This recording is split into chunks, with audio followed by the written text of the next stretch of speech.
Blasting off, the story throws you into the daily grind of a Japanese office worker, crushed under a mountain of ceaseless work. 2 years at the same company had bored him hollow.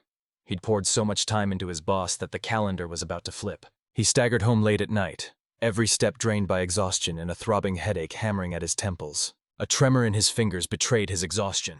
A glance at his watch jolted a flashback to the first night he met his little friend. His dreary day shattered the moment he stepped through the door. One click unleashed a rush of joyful noise as a tiny dog furiously scratched and darted about. A tiny, fluffy creature whose extreme cuteness pulsed like a live wire was named Leo. He sank to the floor, cradling his beloved pet and laughing as he remembered naming her Leo, a macho, athletic name he'd picked picturing a strong male dog, only to realize his loyal friend was actually a girl. A weird jolt slammed into him. He braced for an earthquake. Then the sick truth hit. It was his own body trembling, which flung him into a brutal, jolting fall when he jolted awake into a different world, sprawled under an open sky, hemmed in by a dense ring of trees, and his dog's barking was the first familiar sound to snap him back. He shot his head up, jaw dropping, when a colossal wolf-like beast loomed overhead. It towered above him, impossibly vast and magnificent, its colossal face suddenly bursting into his sight. Confusion exploded through him as he hissed to himself, "Wolves this large don't exist!" Fear seized him first, and he braced for a deadly attack. The giant creature lunged as if to devour him, then impossibly shot out a massive tongue and smacked him with a dripping, affectionate lick. It hit him like a punch. The colossal wolf, moving in that painfully familiar way and staring with those now innocent eyes, was Leo. His tiny dog morphed before his eyes, and the man gaped as Leo shot up into a towering giant. They gasped, wide-eyed, at how unbelievably brave the dog looked now. A single, dizzying thought slammed into him. Was he dreaming? The shift was enormous, so the idea suddenly seemed sane. He dared to try riding her. The colossal beast registered the suggestion and welcomed it with a slow, approving rumble. The lost person's urgent worries in that strange new place suddenly shot to the forefront and gripped them like a vice. Encircled by a boundless forest, thirst clawed at him as he realized every survival skill he'd learned was useless in this new place. Leo put her new ability to the test and, like lightning, propelled him to a stream where he could drink. He blurted his thanks, awe crackling in his voice as he stared up at his friend, now a towering giant. They snatched a hard-earned breather. He poured out a raw apology to Leo, confessing his old work-obsessed life had left him ignoring her. He drank in the peaceful beauty of his new surroundings. It hit him. He couldn't remember the last time he'd been this deeply relaxed. Their brief rest shattered as Leo snapped to attention, sensing something far off, and the man recoiled as he beheld a revolting, two-legged, pig-like creature. His gut clenched as realization slammed into him. The monster was an orc. A creature he'd only ever seen in video games stood before him. Leo pounced instantly. A titanic, explosive surge of power felled the monster in an instant, and the man stood frozen, heart hammering as he struggled to accept the impossible sight. A dark grin split his face as he sliced a chunk from the dead orc and set it aside to cook. He braced for disappointment, bit down, and was stunned. The meal tasted incredible. They pinned their hopes to the river and tore along its winding course, desperate to find an escape from the endless forest. Leo's grin screamed that they trusted the path they were on. Their trip screeched to a halt at a distant cry for help, so the kind-hearted man tore toward the sound, hoping the person in trouble clutched a map that could lead them out. They burst in and found a young woman being threatened by yet another colossal orc. Leo burst onto the scene like a thunderclap, and the monster shrank back in pure terror. He stepped aside and let the man tear forward to make sure the woman was safe. Clad in sumptuous robes that screamed nobility, she poured out raw, overflowing gratitude to the man who had saved her. The man froze, instantly struck by her beauty, as she jabbed a finger at Leo, declared him a silver Fenrir, and demanded to know if that monstrous beast was his partner. That single word hit him like a sucker punch. He froze, then scrambled to spin a lie. He seized the mantle of the silver Fenrir's master and plunged into this reality, moving forward without a backward glance. That slammed the truth into him. He'd been ripped into a fantasy world, like he'd respawned inside a video game. Her voice brimmed with lore as she proclaimed the silver Fenrir a beast of legend. She snarled that they're the strongest kind of monster, flat out refusing to bow to humans. They outrun the wind, wield devastating skills, spit fireballs from their mouths, rip anything to shreds with claws, and smash everything with bone-cracking fangs. Their furt. It stands as the revered emblem of their might, the creature itself emblazoned on the royal badge. Even after the crowd painted the creature in epic detail, the man squared his shoulders and roared that it was only Leo, his friend. He played the humble everyman, acting like a regular guy with no important past. And the woman stared in disbelief, snapping that no ordinary person could befriend a silver Fenrir. She was convinced he had to be a legendary figure. He shrugged off the hype and, once again, insisted he was just an ordinary man. Haruka Takumi. She stepped forward with formal poise, announced, "Clare Libra," then poured out her deepest thanks for rescuing her. The massive white wolf Leo planted himself like a silent shield beside Haruka Takumi. As Clare Libra kept murmuring her thanks, her voice clipped with polite relief after that terrifying run-in with the orc. Claire slammed away the formality, eyes blazing as she told the man, "Call me Claire, and drop your titles too." A surreal chill ran through him as he swallowed disbelief and claimed the simple name Takumi for this world. With the danger snuffed out, Takumi pressed Claire on why she'd braved the woods alone. She said she'd been out hunting plants to make medicine. The orcs burst in, spooking her horse until it bolted and left her stranded and exposed. He listened, realization slicing through. This was no game. And Claire fired the same question back, asking what had dragged him and his massive friend into the deep forest. He couldn't spin a single believable story about his strange trip to this world. Takumi dropped a blunt admission. He'd jolted awake in the forest with no memory of how he got there, and had been carving a path through it ever since. His claim sounded absurd, but Claire, perhaps completely riveted by his silver Fenrir companion, swallowed it and let it slide without grilling him. She leaned in, eyes sharp, and said, "Listen for a moment. I need to ask a favor." And Takumi, grateful she'd explained what Leo was, agreed instantly. Claire's face exploded into a radiant, grateful smile as she showered him with heartfelt thanks. The favor seemed like a breeze, but turned into a gauntlet. Claire needed help finding the medicinal plants and spilled the crucial detail of where they grow. Whispers said it sprouted right along the riverbank that snakes through this forest. She tore the place apart and still came up empty. Takumi watched Leo nose the ground, dug through his memory, and tentatively called it a kind of mugwort from Claire's description. Then the plant's real name slammed down and proved him wrong. They pressed on along the river, the giant silver Fenrir padding at their side and turning a risky job into something manageable, but hours of searching still turned up nothing. Fatigue clawed at them, and the group sank down to steal a quick breather. While Takumi rested, the impossible happened. A patch of medicinal herbs shot up from the soil right at his feet. He staggered back, convinced a miracle had just happened as the plant shot up from nowhere. Shoving doubts aside in a burst of excitement, he screamed Claire's name, whooping that he'd found them. Claire erupted with pure joy. He lit up, confirmed the plant was Capworth, and threw his arms around Takumi, thanking him again, saying they'd only found it because of him. Wonder blazed in his eyes from the mysterious event, but he shrugged and grinned. "I'm just glad I could help. No problem at all." Medicinal herbs secured, the next problem slammed into us: how to travel. Claire's horse was gone, and the forest stretched on forever around us. Leo sensed the snag, let out a sharp bark, and sat with pleading eyes. Takumi, spotting the obvious solution, turned to the giant wolf and asked if she wanted them to ride on him. The silver Fenrir let out a thunderous assent, and Claire, bowing as she called the colossal creature Miss Leo, accepted the amazing offer with a radiant grin. Takumi and Claire vaulted onto the magnificent silver Fenrir. With the two of them astride her, the giant wolf exploded into a sprint, surging faster and faster until the ride became a heart-pounding, unbelievable rush. Takumi had to shout over the roaring wind as they tore forward, asking Leo if she knew where she was going. He stormed in and barked crystal-clear directions. "Turn right. You'll spot the road immediately after." "Follow the path," he shouted, and the road ripped them out of the thick woods, dumping them onto wide-open plains that stretched as far as he could see. After a lifetime in the city, the open landscape hit Takumi like another planet. Riding atop a legendary monster with a beautiful young woman at his side, Takumi stared at countryside that looked nothing like anything he'd ever known and felt the truth slam into him. This wasn't a dream. It was a real journey to another world. Their whirlwind ride spit them out before a towering, jaw-dropping gate. Claire snapped, "Stop in front of the gate!" And Leo, the enormous wolf, obeyed instantly. A young woman burst up to the grand estate's gates atop a silver Fenrir and seized every armored guard's attention. Before they could even react to the legendary beast, Claire snapped, "Stand down, it's me." She demanded the bewildered soldiers treat the silver Fenrir as an honored guest and show it proper respect. Claire dropped down, whipped around to Takumi, and beckoned him inside. Still reeling from this day's events, he peered past the iron gates and craned his neck at the building. And then it hit him. Claire's status was obvious. Her home was a jaw-dropping mansion. The towering figure of Leo, a silver Fenrir, loomed with polite restraint outside the Libra estate's massive, time-worn stone walls, while Sebastian, the family's dignified butler with worry carved across his features, sprang forward to greet his lady. Relief slammed into him when Clare stood safe. He admitted he'd have been completely lost if she'd been harmed.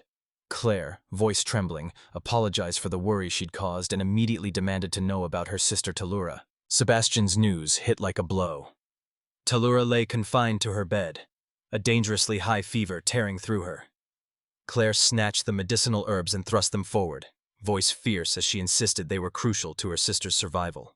Clare then tore into the terrifying details of her rescue, describing how an orc had trapped her and she was sure she was going to die, until Takumi lunged in and yanked her to safety. Sebastian dropped into a deep, formal bow and poured out a flood of thanks, insisting no words could hold his gratitude.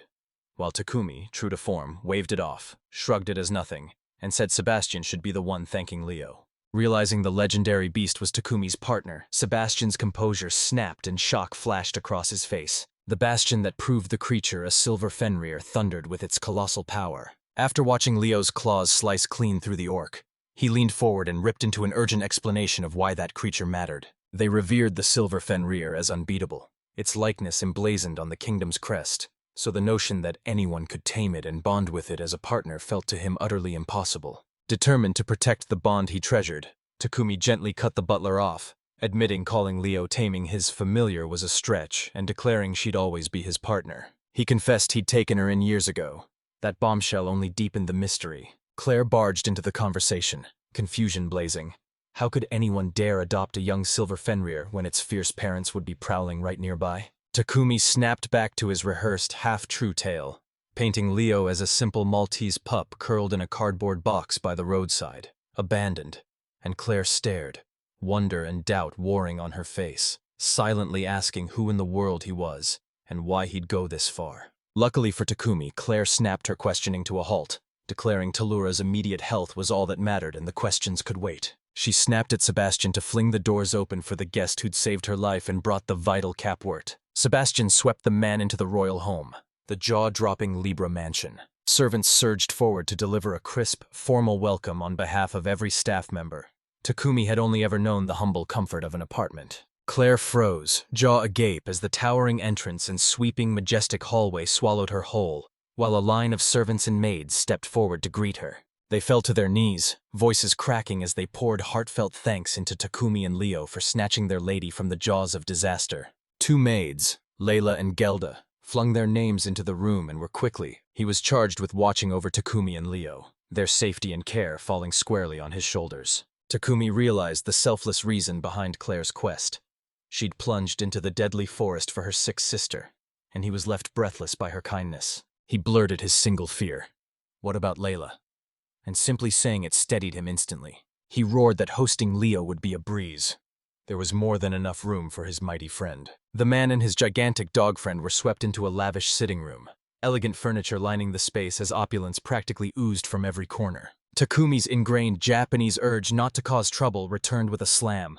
Surrounded by opulence, awkwardness flooded him. He flopped down and smoothed his palm over the silver Fenrir's enormous head as it curled at his feet. The absurd truth slammed into him again. His tiny dog had turned into a towering beast, a monster reclined as a guest in a lavish mansion, there only because a fantasy story event had summoned it. Layla and Gelda burst back in with drinks, balancing a tray that cradled a fragile teapot and porcelain cups. Leo, exuding impossible politeness, leaned in and delicately plucked the teacup from the tray using only her lips. That grotesque display of politeness was the last straw. Gelda screamed as the saucer toppled from her trembling hands. Takumi darted forward to apologize for Leo, soothing the trembling maid and admitting Leo's looks were terrifying, then insisted his partner was adorable and harmless. And Layla snapped, sharply correcting him and rebuking Gelda for being rude to their guest. Watching Leo's gentle moves, I rushed to defend the silver Fenrir, insisting that despite her massive size, she'd kept her voice a soft whisper while taking the tea to avoid startling her. Takumi tossed a cheeky tease, calling Gelda a cute girl like Leo, and the storm inside her finally faded. Clare barreled back moments later, the capword already in her sister's hands. Takumi shot forward demanding Talura's condition. Clara grabbed his sleeve, swore the medicine was already at work, and voice cracking, thanked him again sincerely for everything he'd done. At last, Clare hurled the inevitable question at Takumi. Where did you come from? She laid it out. She was flat out baffled. Takumi didn't even know about Silver Fenrir, despite having one as a partner, and his total ignorance about monsters screamed that something was seriously off. She laid bare that she owed him more than her life, and the question that followed, fueled by raw curiosity and a desperate need to understand, hung in the air. Takumi almost masked it with a vague excuse. Claire's expression softened when she saw him flinch, and she vowed she wouldn't push him if he felt uneasy. Yet, she caught sight of his bizarre outfit, then steeled herself and offered one last, unwavering vow. No matter how outlandish his story proved, she would still believe him. Her reason was simple. She'd watched Ms. Leo shadow him with fierce devotion, trust carved deep into her face. Kumi finally cracked and chose the truth. He seized her trust like a lifeline and vowed he'd tell her. They decided to kick things off at the very second he jolted awake in the heart of the forest. With the question of his origins finally answered, Takumi ripped open the extraordinary tale, unspooling piece by piece how he'd been accidentally transported. He gushed about Leo, his tiny pet from his former world, a mere puppy he'd rescued from an abandoned cardboard box. Takumi barked that the dramatic moment was her sudden leap in size and build the instant they arrived. He suspected the new world had gifted her a power that forged her into the legendary silver Fenrir. Clare, razor attentive, admitted she'd never heard of an animal morphing into a silver Fenrir, but the man's blunt honesty compelled her to listen. Takumi called his ordeal isekaya. He ripped the concept into the wild tales of his world, where people are snatched into other realms, and slammed home the yawning gap between realities, insisting fearsome orcs lived only as memories and myth. Sebastian barreled up to Clare, worry etched across his face as he readied himself to call out the guest's outrageous story. Clare slammed his doubts flat, snapping that Takumi's actions and honesty proved him trustworthy. She was inclined to believe him. Clare's unwavering faith steadied him, and Takumi snatched up her offer to stay at the Libra estate, confessing that with nowhere else to turn he had no choice but to accept. Clare barked orders at Sebastian and the maids, demanding they prepare a room for Takumi at once, her every move declaring how fiercely she guarded his well-being. Clare, buzzing with excitement, pulled together a lively welcome party to roll out the red carpet for the pair. Takumi, asking about Leo's favorite food, wondered if sausages even existed in this world. Leo replied with a massive, ecstatic ruff. Then the conversation flipped to a strange moment from the herb search. The capwort Takumi had just picked, still fresh in his hand, snapped dry the instant he reached to set it on the table, and he demanded to know what could make it change so fast. I prodded Clare, and she fired back with one urgent demand. Find out if the herb could still be used. Sebastian's steady assurance that Tellura would pull through soon slashed the tension, and they plunged headfirst back into the mystery of the dried plant. Sebastian and the maids thunder that the townsfolk call gifts, nothing less than blessings sent straight from God. The butler's eyes flashed as he proclaimed the gifts a 1-in-a-million miracle. Only one newborn out of 1,000,000 ever receives them. He showcased how gift holders dominate certain fields. A smithing gift lets you forge swords that cut through anything, and a magic gift floods you with devastating power. Sebastian slammed the ledger and declared gift holders existed only in this kingdom's old records, turning Takumi's presence into a jaw-dropping anomaly. Clarence Sebastian insisted the capwort's sudden drying wasn't ordinary. He'd never heard of a spell designed just to parch plants. It hit them. Takumi himself must have been handed a gift that materialized the instant he arrived. Sebastian grabbed everyone and fired off a plan. Hook the magic device to pry open the power's true nature. But they grinned and shelved the plan for dinner. Once fed, they spilled back into the living room, and the conversation exploded into talk of magic. Takumi dropped a bomb on his hosts. In his world, magic doesn't exist. It existed only in stories.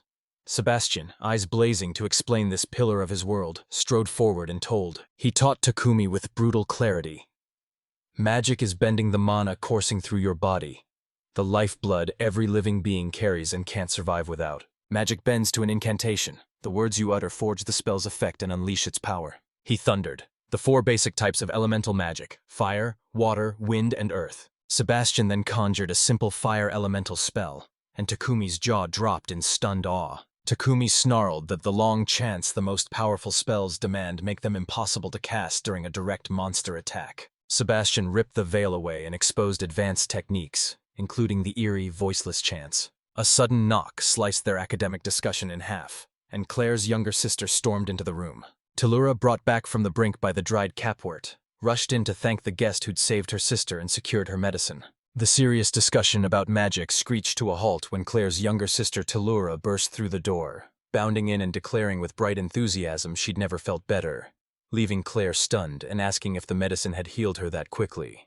Tellura strode forward, declared herself Tellura Libra, and thanked Takumi with fierce relief for rescuing Clare and unearthing the vital medicinal herb. He declared Hiruka Takumi, then, without missing a beat, told her to ditch the formalities and just call him Takumi. Relieved, Clare hustled Talura back into bed and snapped that she'd only just recovered. Talura slumped, apologized for being so bored from being cooped up. Then her eyes locked on the magnificent white wolf. "Do we have a dog now?" she gasped, and Clare shook her head. "Not a dog. A powerful silver Fenrir." Takumi barreled in, snapping that the creature's name was Leo and roaring, "She's my partner!" Talura, eyes sparkling, pleaded with her sister for permission to touch the Fenrir. Takumi, seeing how Leo lit up around children, smiled and granted the request. Talura barreled up to Leo, laughing as she patted his massive head, and Leo leaned into it, seeming to welcome the affection. Sebastian burst in, snapping the joyful moment in two and guided Talura back to her room so she could rest. Talura spun back, radiant with joy, showering Takumi and Ms. Leo with thanks for making her sister so happy. When the day's excitement finally wound down, Takumi sank into the plush guest room Layla had prepared. He crashed into the extravagant bed, Leo sleeping soundly beside him. Thoughts dug inward, and a cold truth hit him. If this was a dream, it had dragged on forever, and since he still hadn't woken, he had to accept he was in another world. Dawn hit and Takumi jolted awake, not to an alarm, but to Leo's soft, insistent bark tugging him from sleep. He yelped when he found Clare already in his room, grinning as she chirped a bright, "Good morning!" Cheeks burning, he admitted he was hopeless in the morning and leaned in to whisper a teasing jab at Leo for not waking him sooner. Clare strode over to pull him into breakfast in the dining room, but before they could step out, Talura burst in, all boundless energy, diving straight at Leo to play, and Takumi melted at the girl's unabashed adoration for his partner. Talura snapped at Takumi.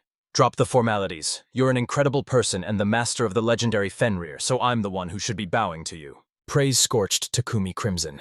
As he geared up to leave for breakfast, a sudden sharp worry slammed into him. His hand flew to his face, gritty stubble under his fingers. He needed a shave, and the irony slammed into him. In this fantastical world, he didn't even have a tea razor or a change of clothes. Resolve ignited in him. He strode straight to Sebastian to lay out his predicament. Seated at a table buried under a magnificent feast, Takumi muffled a clap that jerked the butler's gaze. He winced, apologized for imposing, then leaned in and whispered to Sebastian, "Please, can I borrow a change of clothes and a razor to shave this beard?" Sebastian instantly blurted an apology for overlooking Takumi's needs, and swore the items would be sent at once. Allura pushed her plate aside, sprang to her feet, and asked Clare if she could take Leo out to the garden to play. Clare agreed and handed Leo to Takumi for a moment. Takumi slipped away, promising he'd be back once he'd dealt with a personal matter. Layla burst into his room clutching new clothes and a ragged shaving kit, lifted a plain knife toward his stubble, and Takumi gaped. His suspicion snapped into certainty. Was he supposed to pull a knife? He gingerly wrestled the razor across his prickly stubble, each fought stroke painfully uncomfortable, and leaving a nasty, crawling itch. Takumi burst out of his room, clean-shaven and decked in dashing new clothes, as Clare and Talura erupted into cheers, declaring he looked like a brand-new person. Electric with energy, Talura shot ahead to join Leo, grinning as his enthusiastic companion played with the recovering girl. Satisfaction surged through Takumi as Sebastian rushed over, relief exploding from him at the sight of Talura springing to her feet, crackling with energy. Clare leaned in, grinning as she teased the butler about his overblown fretting, whispering she'd remember not to put him through that next time. Around them, Takumi burst out laughing, insisting Clare's gentle worry was just another one of the little charms that made her irresistible. Surprise slammed into them, and a secret thrill flared as the unexpected compliment knocked the words right out of their mouth. At dawn, after Takumi's true origins exploded into the open, the party surged out of the Libra estate toward nearby Ratos. A grand carriage, drawn by a spry horse, carried Clare, her sister Talura, who had insisted on coming along but was stuck inside the coach, and the butler Sebastian, and Takumi, now clean-shaven and clad in a crisp, perfectly fitted new outfit. He sat in the carriage as gratitude swelled in his chest and unease coiled beneath. Clare barked that this trip was strictly business. Stock up on essentials for Takumi, especially proper clothes. Takumi balked at the price and asked about it. Clare snapped back with iron certainty, brushing off his concern and insisting he needn't lift a finger over the money. The carriage shook, the relentless GRTK clatter filling the air, and Takumi's thoughts kept snapping back to the peculiar gift he only half believed he possessed. He winced, blurted an apology for pestering them, then zeroed in on Clare. Could Rakdos finally analyze his unknown ability? Claire confirmed it, promising they'd retrieve his clothes first, and then start the examination.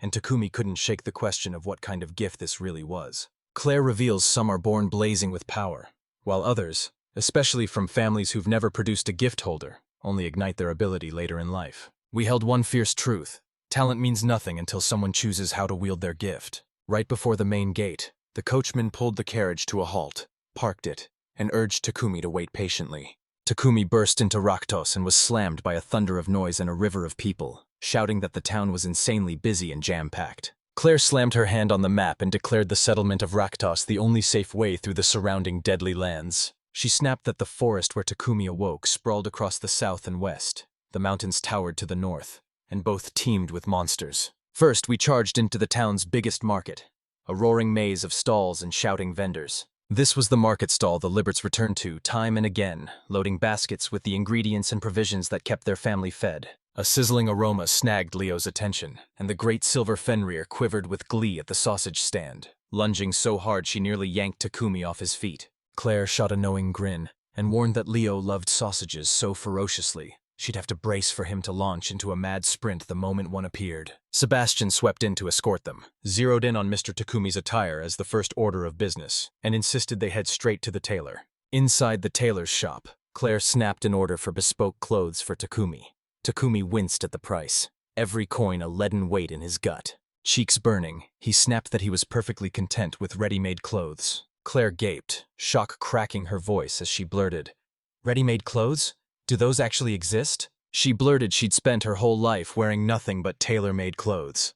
Harton the tailor cut in, saying most people grab mass-produced garments because they generally fit. Takumi planted his feet and chose plain ready-made clothes, refusing a lavish bespoke set that would saddle him with a crushing debt to his family. The party burst from the shop, flanked by 2 armored guards. 6 snarling ruffians barreled in, cutting them off as their eyes zeroed in on Claire's expensive attire. Convinced Takumi was unarmed and helpless, the gang leader roared that they were broke and he was going to rob them. Just as the soldiers moved to strike, Leo burst forward. His silver Fenrir locked eyes and unleashed a savage glare that froze the first ranks in paralyzing terror. One robber, desperate to look fearless, lunged forward in a reckless charge. Leo spat a blazing shot that nailed him, flinging him backward as he shrieked, "Twee!" and the legendary beast's raw power shattered the gang's will, leaving them stunned and slumped on the ground. Takumi ruffled Leo's hair, a soft scold threading his voice. "Remember what I told you about eating things that aren't food?" Takumi demanded whether Ratos always swarmed with ruffians, and Claire answered grimly that bandits prowl the roads, ambushing merchants and travelers, but admitted she'd counted on the guards being far more alert. Downguard finally burst onto the scene, breathless apologies spilling out as Claire barked orders to cuff the defeated robbers. Claire shot an apology at Takumi, insisting she never meant to weaponize Ms. Leo to intimidate them. Takumi just shrugged and said Leo had jumped into the fray of her own accord. Just as they were about to resume shopping, a young woman sliced through the crowd, locked onto Takumi and, voice trembling with urgency, asked, "Excuse me, may he have a little bit of his time?" The town visit's final moments ripped open with an unexpected interruption. A young woman, emboldened by the silver Fenrir's gentle manner, strode straight up to Takumi. After Leo's lightning victory over the ruffians, the crowd that surged in realized 2 jaw-dropping truths. The elegant woman was Lady Clare, and the magnificent white beast truly was a silver Fenrir. Nora forced the truth out. She'd seen the wolf before, watched her snap a sword clean in 2 with her fangs. Takumi, determined to show his loyal companion in the best light, Takumi brushed aside the label familiar and insisted Leo was his partner. And as the crowd swelled around the legendary beast, he soothed them, declaring Leo a gentle soul at heart. He barked the single command, "Leo, down!" and the massive Fenrir folded into an obedient sit at his feet. Claire seized the moment, crowing that Leo's stroll through town without causing trouble proved she was unshakably calm. Convinced, Nora choked out an apology for her fear. Emboldened, she reached to pet the legendary beast and gasped as its silver Fenrir coat turned out shockingly soft. She had never imagined it would feel this nice to the touch. Amy accepted her apology with a warm smile. "It's all right, it's in the past." And that single, forgiving moment smashed the townspeople's fear. The crowd erupted into a petting frenzy as locals lunged and scrambled for a chance to touch the mythical creature. The shopping trip slammed into a dead stop and sat frozen for almost 2 hours until the crowd finally melted away. When the square finally emptied, Claire yanked Takumi forward to their next stop, the finest general store Takumi had hunted down in all of Ratos. Takumi was instantly blown away by the store's colossal size. He figured it was probably the biggest shop in town. They burst inside and found Hein, the owner, standing amid a jaw-dropping array of goods, piles of food, glittering accessories, and rows of weapons. Among the miscellaneous goods, Takumi's gaze slammed into a display of pocket watches, each tiny tick proving he wasn't from this world. His jaw dropped. Every clock showed only hours, no minute or second hands. Clare revealed the truth. This world's physics doesn't recognize minutes or seconds. On their clocks, the hour hand rockets to 14 and spins through 2 full sweeps. One day here stretches into 28 hours. Takumi's mind snapped to a conclusion. Time here was measured by a different rule, or the whole planet spun far more slowly. He set out for Hein and bought a pocket watch and a table clock, determined to dissect the bizarre difference. As the shopping wrapped up, Takumi, brimming with gratitude for the family who'd shown him kindness, zeroed in on some accessories and decided to buy them as gifts. Sebastian caught wind of the plot, barged in and cut them off, exposing they'd planned to buy his items with the reward Takumi earned for saving Lady Clare. Gratitude flickered, but pride roared in Takumi. He accepted the goods and vowed he'd repay every last one someday. Bursting out of the shop at last, Takumi blinked at how many hours they'd burned in Ratos. All because Leo had gotten a little too popular with the townsfolk. A bolt of realization tore through him. Their trip had a second, crucial mission: analyze his gift. Clare owned the mistake, and when he yanked his gaze to the clock, the time screamed that, even this late, he could still race to the establishment and pin down the truth of his mysterious power. They'd been walking down the street for a while until the group finally hit a cold gray building sporting a black plaque stamped with a white pentagram, and one companion blurted that the ominous sigil made their skin crawl. They shoved the door open and it snapped out a jagged, explosive "Krushok puh." A shadowed figure, probably the analyst, strode forward and dropped a single cool hello. She ripped into them the moment they arrived for being late. The figure, an old woman, snapped, "He certainly took his time. He should know better than to keep an old lady waiting." A man's voice, one of Takumi's companions, issued a polite apology to the woman, calling her Isabel, and explained they'd been held up by an incident. Isabel, apparently the mana analyst, snapped back, "Good evening, Isabel," to the man's opening address and then welcomed them. She zeroed in on Takumi, the main reason they'd come. She'd guessed right. He was the young man who wanted a mana analysis. She leaned in, eyes sharp, and said the examination was built to pry into and map out his gift. She snapped at the young man to touch the crystal ball, goading him to shake off his shyness. The crystal ball brooded in a bowl-like basin as Takumi's hand descended to settle over it. Tiny, brilliant sparks of light began erupting from the crystal ball and from his hand. The sound effects hissed, flicker, as the sparks snapped to life, leaping and reacting instantly. After they confirmed Mana was present and the analysis kicked off, Isabel's grin split her face as she watched the spectacle unfold. After a moment, she snapped that he was definitely not lacking in quantity, then hurled out her first prediction and a sharp piece of advice: train hard and you'll become a formidable practitioner of the art of magic. The old woman fixed Takumi with a piercing stare, dropped a heavy truth, and intoned as if declaring fate. "You're a gift holder, aren't you?" The mana test confirmed it. Takumi wasn't ordinary. Isabel announced his unique gift, herb cultivation, then quickly explained that, true to its name, it lets him sprout weeds and herbs from the earth. One of Takumi's companions, a young woman, leaned in and pressed him for every detail about how his gift worked. Another character cut in. He could coax virtually any plant to life, anything that wasn't a crop. Isabel slammed down a crucial warning: the cultivation would only ignite if the herb he tries to grow is in its natural environment. A second man, probably Claire's father or guardian, burst into the conversation, dragging up a past incident to prove the gift's power, then locked onto Takumi's female companion, likely Clare, and demanded whether Takumi's gift had played a part in her discovery. He said they'd scoured every inch and found nothing, but the moment Takumi hit the ground, he snatched the plant instantly. He fired the question about whether this miraculous discovery affected the capwort plant, and Clare, the young woman, met his suspicion head-on and replied, "Yes, that's what I assumed." Isabel's eyes flashed with satisfaction as she declared the story matched her analysis and hailed him as gifted. But Takumi was hiding one crucial detail he'd never told Clare. He grinned and confessed the herb had shot up from the earth right between his fingers.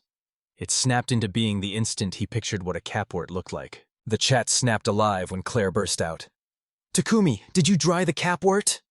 And Isabel jumped in, nodding he had, then gasping that it dried right after he picked it. Takumi blurted he'd secretly been hoping the plant would wither sooner, and Isabel's eyes widened as she realized his gift can force any plant into exactly the state he wants. The young man with his gift bit his lip, torn. Was being able to grow any non-vegetable plant and have them ready at a moment's notice a jaw-dropping convenience or just a painfully niche, bland parlor trick? Isabel leaned in and delivered one last sharp warning.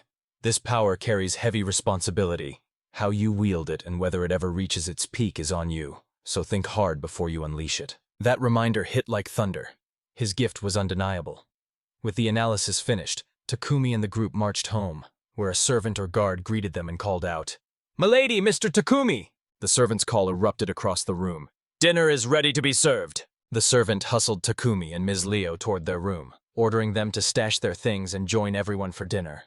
Takumi's night of unraveling his uncanny gift for coaxing herbs to life drew to a close, leaving him with a sharper grasp of his power and a blunt charge to decide how he'd wield it. Takumi, caught in a moment of quiet affection with his powerful canine companion Leo, surrendered to a contented pray-w sigh as he gave the large dog a gentle pat. Catapulted into a strange new world, Takumi clung to the dog's steady presence like an unshakable anchor. He whistled for Leo Khmer and lavished praise on her for being perfectly behaved the whole trip into town. He beamed, praised her for not snapping when strangers reached to pat her and crowned her a good girl, mussed her head with an "awo" ruffle, and said her calm proved to the townsfolk she wasn't scary.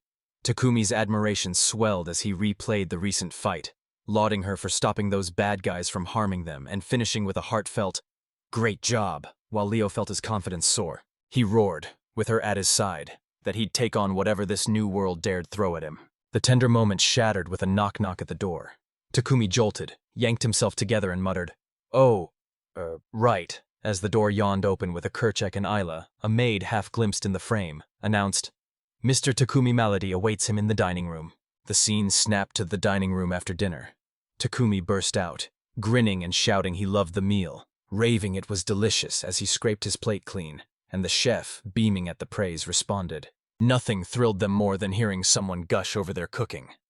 After the triumphant meal, Takumi locked eyes with Clare, the milady, and they traded words. He reminded her he'd bared a sliver of himself yesterday, then pressed, "So today, won't you tell me more about you?" Claire flushed for a heartbeat, then snapped that she had no intention of talking about herself. Takumi pressed, curiosity burning. Why did she live in and run that enormous villa, and what made the townsfolk revere her? Claire finally broke her silence, opening with why she insisted on independence.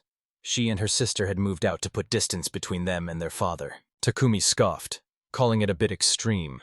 Claire admitted her father was rather affectionate with them, but quickly clarified that his affection meant he relentlessly hunted for potential suitors. She winced remembering the exhausting day she had to turn down 5 men, furious that every conversation inevitably spiraled to suitors practically every day. Frustration boiled over as she spat that things had spiraled, and he'd even started foisting suitors onto Talura, who's only 10. The situation was so absurd she exploded into a long, furious litany of grievances, and Claire ended up venting about her father for half an hour. Claire hacked a cough, pushed out an apology, and owned that her outburst had been utterly unbecoming. Takumi snapped the conversation back to the townsfolk's high regard for her, saying they seemed to address her with a great deal of respect. Claire answered his question and dropped a bombshell. Her father, the family's current head, rules the surrounding territory, Ratos included. She unleashed a bombshell. The kingdom officially recognizes the Libert family as dukes. Takumi froze at the word dukes, while Claire tore into a brisk, no-nonsense rundown of the entire noble hierarchy. He laid out the nobility ranks from top to bottom: duke, marquis, margrave, count, viscount, and finally baron. And jaws dropped at how casually he'd addressed such a high-ranking noble. Takumi instantly dropped to his knees, voice cracking as he poured out a humble apology for treating Lady Clare so casually. Claire drained the tension from him with a warm smile and urged, voice soft but firm, "Please, talk to me like you have the whole time." She urged him on, daring him to drop his guard and be as effortlessly casual with her as he is with Talura. Takumi hesitated for a beat, saw Malady insist, and finally gave in, scrapping his stiff, overly formal speech. Takumi, ripped into another world as an isekai traveler, uncovered an even deeper mystery.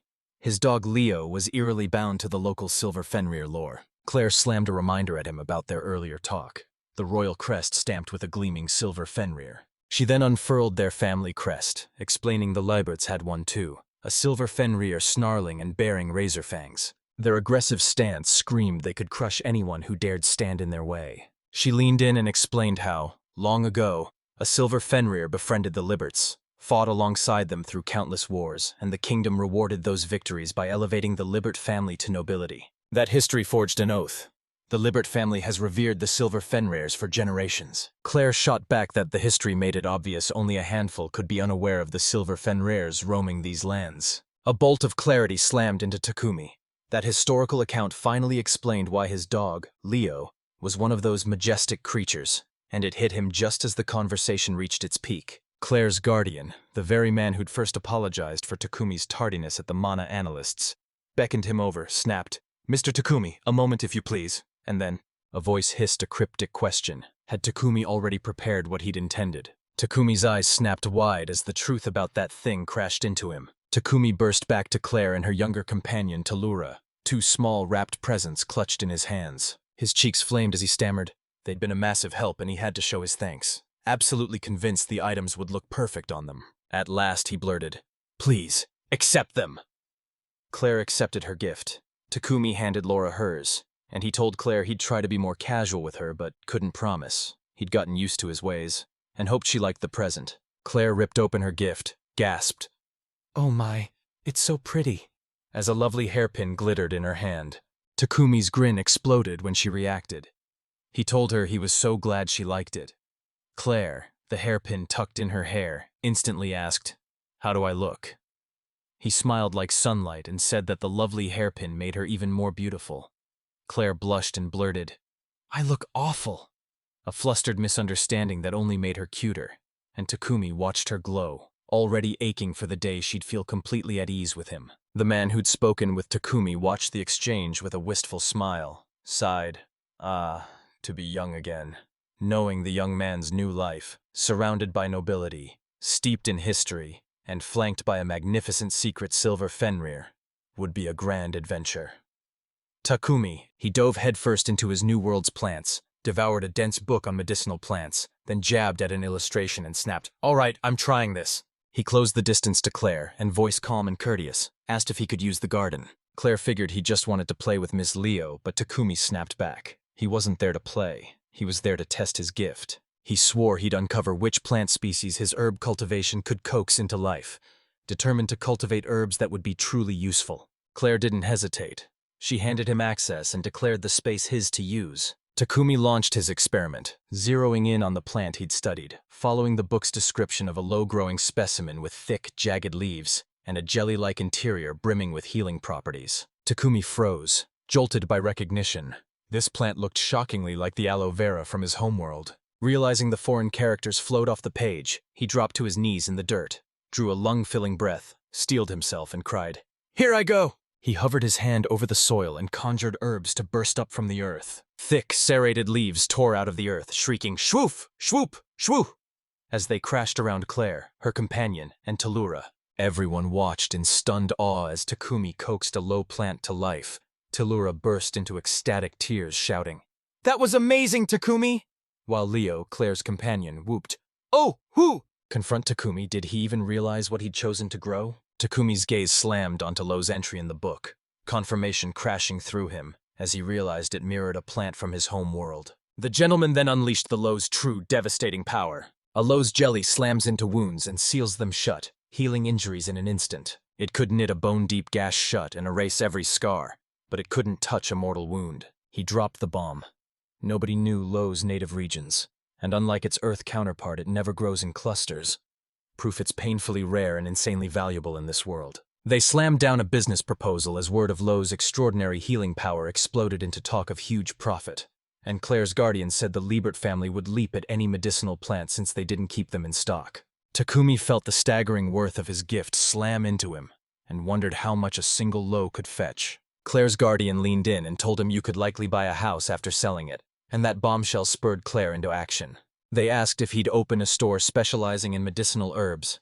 Takumi snapped yes, determined to earn his own coin because the thought of freeloading made his skin crawl. Clare, wearing her noble title like a banner, leapt forward and pledged the Libret family's aid. She proposed Takumi entrust logistics to the Librets, while the Duke's people handled sales and marketing, guaranteeing potential customers would never doubt the goods' quality or authenticity. The Libra family, generations who've dominated commerce from local shops to overseas empires, would take the reins of the operation, and Takumi would be handsomely rewarded. She warned that growing only lows would crater the market and send prices plummeting. Clare leveled with Takumi. The decision was his. If he wanted to throw open the shop and run it solo, she wouldn't stand in his way. He admitted his business instincts were far from sharp, and that owning a company didn't spark even a flicker of interest. Yet he beamed and agreed to the arrangement. Clare, frantic over her father's obsessive hunt for suitors, demanded they hammer out every clause of the contract between him and them first, before she stormed into her father's study, scheming to deflect his absurd marriage demands, when a mysterious leaf drifted in, and a sudden bathing interlude shattered the moment. After the business discussion, Takumi lingered in the garden, devouring the book again and hammering his gear through relentless tests. Tellura and Leo tore through the garden while Takumi's curiosity flared at a plant that could melt away exhaustion. A bolt of imagination drove him to coax a mysterious leaf he'd never seen from the soil, one the borrowed book didn't even list. He shoved the leaf aside, deciding he'd tackle it later. The next, a lighter moment erupted as Leo tore into a bowl of noodles, meat sauce splattering across her face. Clare surveyed the chaos and snapped that Miss Leo desperately needed a thorough, no-exceptions cleaning. She scolded the dog with a fond smirk, warning those stains wouldn't come off with a napkin, and that her mouth was filthy. And Takumi, laughing, wrestled the big dog into a riotous bath. Woo, splash, scrub. Then aimed at Leo and taunted, "Get ready, I'm gonna splash!" He attacked the grime, scrubbing like a man possessed as he realized just how filthy she was. At last a voice declared, "He's spotless now. Leo, you gutted it out and pulled it off. After." Takumi sank into the oversized tub, letting the steaming water strip away his fatigue as he raved about how it rejuvenated his body. He popped back out and asked the attendant if he could towel Leo dry. The attendant agreed, and Clare gushed over the dog's clean coat, telling Takumi he'd done a wonderful job. Ms. Leo looked flawless. Clare buried her face in the dog's fur and gushed, "I love how Ms. Leo's fur feels. It's amazing." Takumi swelled with pride and agreed. "Yeah, Leo's fur is pretty, isn't it?" A quest into the scene closed with Clare unleashing a brand new thread about the silver Fenrir lore. She pointed to the forest where they'd met. Takumi nodded. It was the very wood with Kapoor. Then she spun a legend that, long ago, the first head of the Libra family traveled through those trees, or so the tale goes. Clare locked eyes with Takumi and dared him. Would he and Ms. Leo plunge with her into the forest's deepest heart, the very woods where they first began their new life, igniting a brand new quest to unravel its secrets? Clare hurled a bold demand to plunge into the forest's depths, and when she insisted Takumi and Ms. Leo join, the room froze. Takumi's jaw dropped and he blurted, "Come again?" Clare's guardians, Sebastian, and the maids, Layla and Gerda, jolted into alarm and shouted, "Malady!" Clare, sensing their panic, froze and murmured, "Hold on, all of you." And Sebastian cut in at once. Sebastian cut in, apologizing for speaking out of turn, but insisting he had to speak his mind. Even with Mr. Takumi and Miss Leo at her side, going into the Fenrir forest was madness. He couldn't imagine anyone coming back unharmed. Layla and Gerda rallied behind Sebastian's plea, crying, "Please." Milady Clare's relentless curiosity had sparked the whole request. She said the first head of the Libra family supposedly crossed into that forest and came face to face with a silver Fenrir. The burning question is how he actually became its friend. To her, it was a mystery too. She said the records show the head turned up surrounded by Fenrirs the moment a silver Fenrir burst onto the scene, when the chronicles covering half the first head's life held no trace. It screamed that the answers lurked in the forest's uncharted depths, the very woods everyone feared and revered. Sebastian pushed back, terror of the creatures that lurked there fueling every ounce of his resistance. Clare shot him a warning. Ms. Leo wasn't the same as a regular Fenrir. Ordinary Fenrirs lacked the raw power of silver Fenrirs. Their fangs and claws were blunter, their bodies smaller and slower, but they still packed a vicious bite. Deadly. They commanded fire and ice like weapons, a power humans couldn't withstand, and he hammered that even regular Fenrirs were far swifter than any human. Clare slammed her fist down and insisted we go. One of her blood relatives had befriended a silver Fenrir. She witnessed Takumi slam into the scene, and Leo morph before her eyes, taking it as fate, as if fate itself had willed it, sealed by Takumi's decision and Leo's assurance. Clare's voice sliced through the din, snuffing out her retainer's roaring argument. She snapped, "I'm asking Takumi for his input, not yours!" Sebastian blurted an apology to Clare, shame burning over their inexcusable interruption. Clare whirled to Takumi and, repeating herself, asked if he'd be willing to accompany her to the forest. Takumi could tell Clare wouldn't take a refusal lying down. She'd push back with everything she had. He dipped his head and asked if he could run this by Leo first. Clare snapped, "Please, by all means." And Takumi swung to Leo and began, "Pfft." They told her Clare wanted them to join her in the forest where they stood. Leo breathed a quiet, "Okay." And Takumi mused she was basically saying, "I don't see why not." He voiced Sebastian's warning. A pack of Fenrirs could ambush them deep in the forest. When Leo let out those eerie cries, Takumi was convinced she had inside knowledge, and he realized that Leo swore the silver Fenrirs were allies, so their presence wouldn't be a problem, trusted the other Fenrirs wouldn't attack their own kin, and boasted the rest of the forest's monsters were even weaker than those Fenrirs. She could still take them even if they hurled pack after pack at her, and Takumi froze.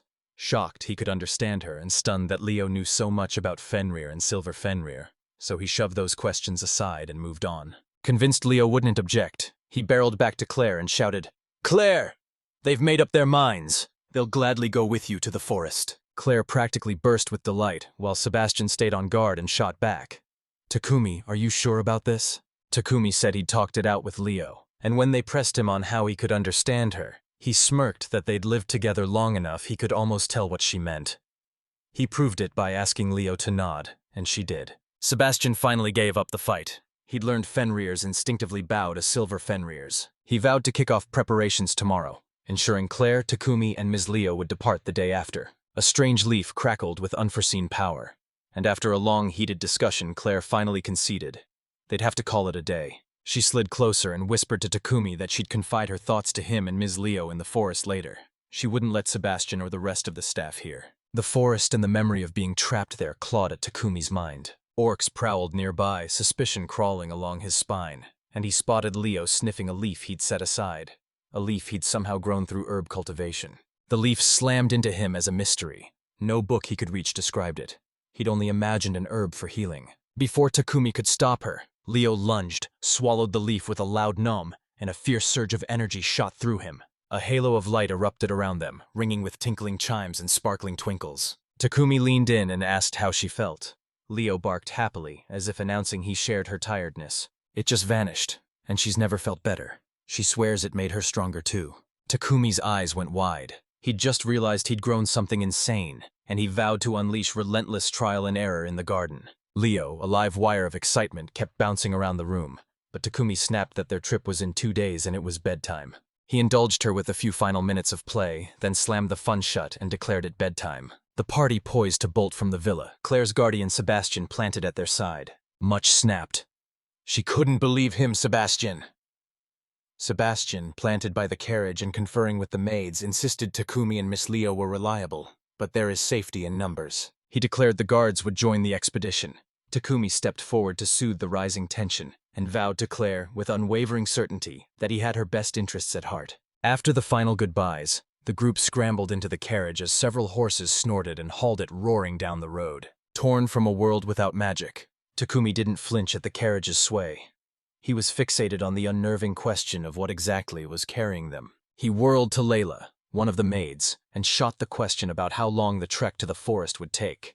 She shrugged and said roughly 3 hours. They rode on when Layla's question sliced the air. "How do people travel in your world?" And Takumi launched into a vivid, breathless rundown of his home's primary mode of transport. He unveiled a device that sprang to life on its own and explained that back home, vehicles moved with no horses pulling them. Sebastian and Layla gaped as Takumi dropped the bomb. His world had no magic. They relied on technology, using self-propelled metal crates that guzzled liquid fuel to keep moving. They burned the fuel to unleash the exact energy they needed.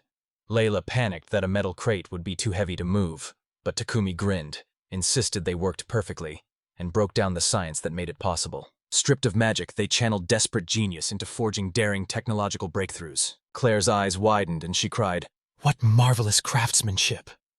Takumi felt a line he'd read in a book snap alive in his mind. Any sufficiently advanced technology is indistinguishable from magic, and he knew this device would pass for sorcery in a world of real magic. To a layman like Layla, the inner workings of his world's technological wonders read as pure sorcery. Blazing fire magic and the hush of forest preparations. Upon reaching a certain point, Sebastian, he bellowed they'd reached the horses' journey's end, convinced their mounts couldn't take another step. They tethered the horses to a tree and commanded them to stay at the spot until they returned. Layla, one of the maids, was told to start making lunch. Sebastian asked Takumi to team up with the guards and fetch branches for the fire. And when they trudged back with armfuls of wood, Leo's bold gestures made it clear she planned to be the one to light it. Intrigue ignited in Sebastian's eyes. He shot back he'd leap at the chance to witness a silver Fenrir's magic. Leo flicked his wrist and unleashed a roaring inferno like it was nothing, leaving Sebastian frozen, jaw dropped and eyes wide with awe. My jaw hit the floor. Watching a silver Fenrir actually cast its magic felt unreal.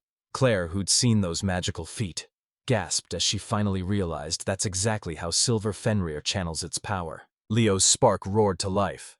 Layla locked eyes with her, gratitude blazing as she thanked her for the service. After lunch, the guards and Clare readied Takumi for the darker, deadlier trek into the forest, and Clare's attendant pressed a sword into his hands, telling him it was for precaution. She convinced herself they needed the weapons. They had no idea what lurked in the forest, and at the very least he'd have a blade to hack through the ivies. Takumi, who'd never held one before, reached for it like he'd found a treasure, accepted it with a grateful bow, and said, "Thank you."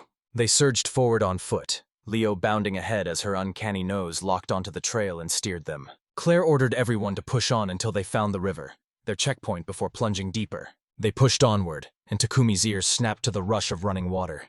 The river had to be close. The sound snapped off as Leo unleashed a low, gut-rattling growl, and Takumi's voice cracked with fear as he blurted, "Leo, what's got her growling?" Suddenly a scout bellowed a dire warning, "Orcs!" And another teammate roared, "Sebastian, stop advancing!"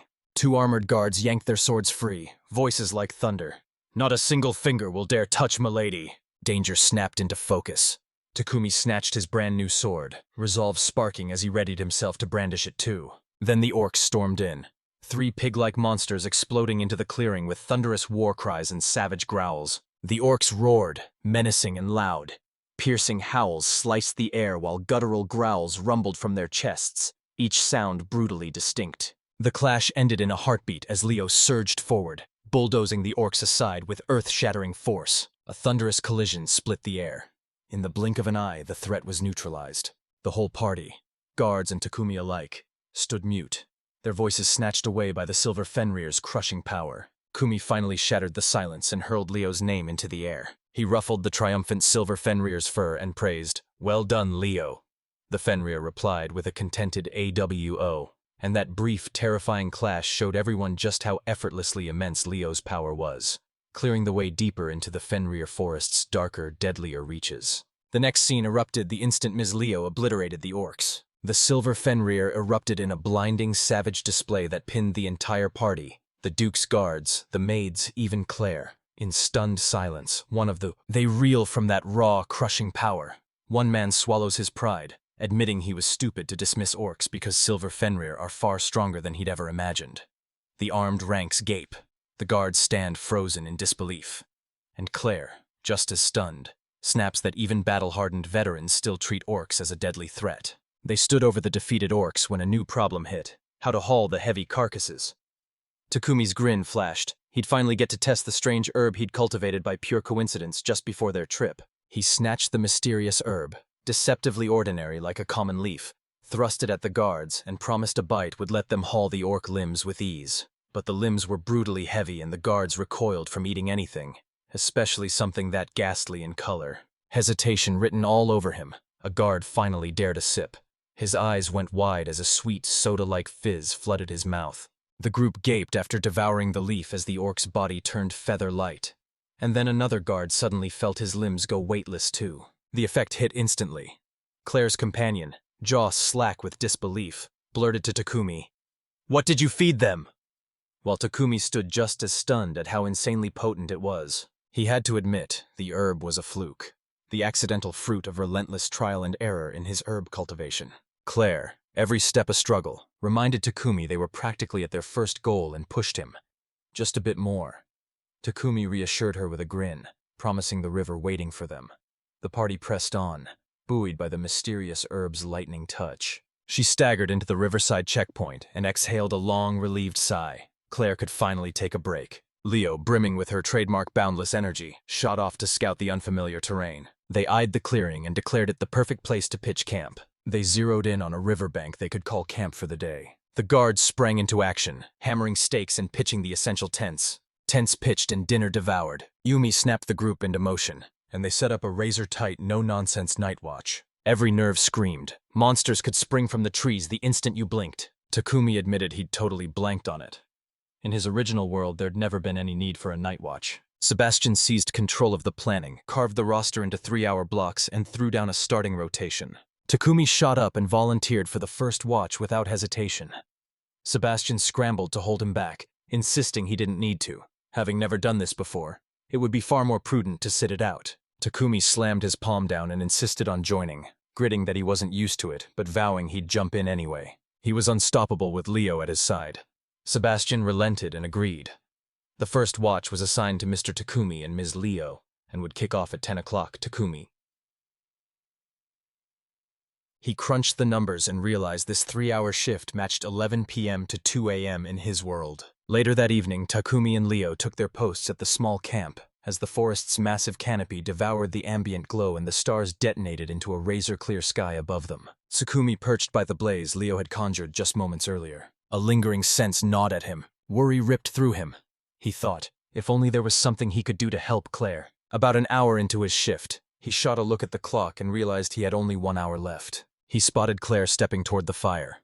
She met his gaze in silence, so Takumi motioned to the space at his side and asked if she might sit. Clare thanked him and eased down into the warm glow. Clare shattered the comfortable silence, confessing she'd tracked him down to talk and reminding him of the secret she'd kept from everyone.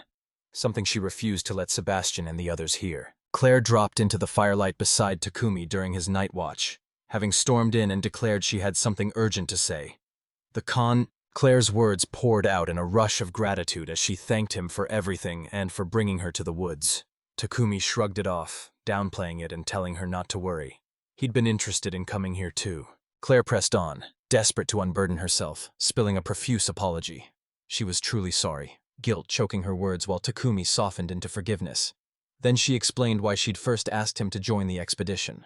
The first time she dared invite Takumi and Leo to follow her into the woods, Sebastian snapped at her, the faithful guardian's voice like a blade as he explained that dukes sit at the top of the noble ladder, so their family is strictly forbidden to issue orders without just cause. Sebastian explained she'd asked with such impossible pleading that he couldn't refuse, even though they'd only just met. Clare admitted she was racked with guilt for imposing She pressed her favor onto him anyway, then flinched. Guilt surged because, as someone from the Duke's household, she knew she had no right to do it. Kumi, forever easygoing, leapt to her defense, wiping the blame off her like dust and brushing off the imposition. "I don't say no when someone asks for help," he declared. As the tension snapped, Takumi threw down a deal. "Tell me why you wanted to come to the woods and we're even." She ripped the veil away and confessed her true motive. Tied to the ancient legend of the silver Fenrir, she wasn't here for the woods. She wanted the Fenrir itself. Whispers ignited the instant she took her first breath. Servants whisper that Clare could be the Libert family's first head reborn. The belief took root because she was the founder's mirror image. The first head's life was immortalized in paintings, and Clare remembered one painted shortly after that birth that showed her exact face. Takumi realized the first head had been a woman. Clare had grown into the portrait's twin, and that sight hardened his belief.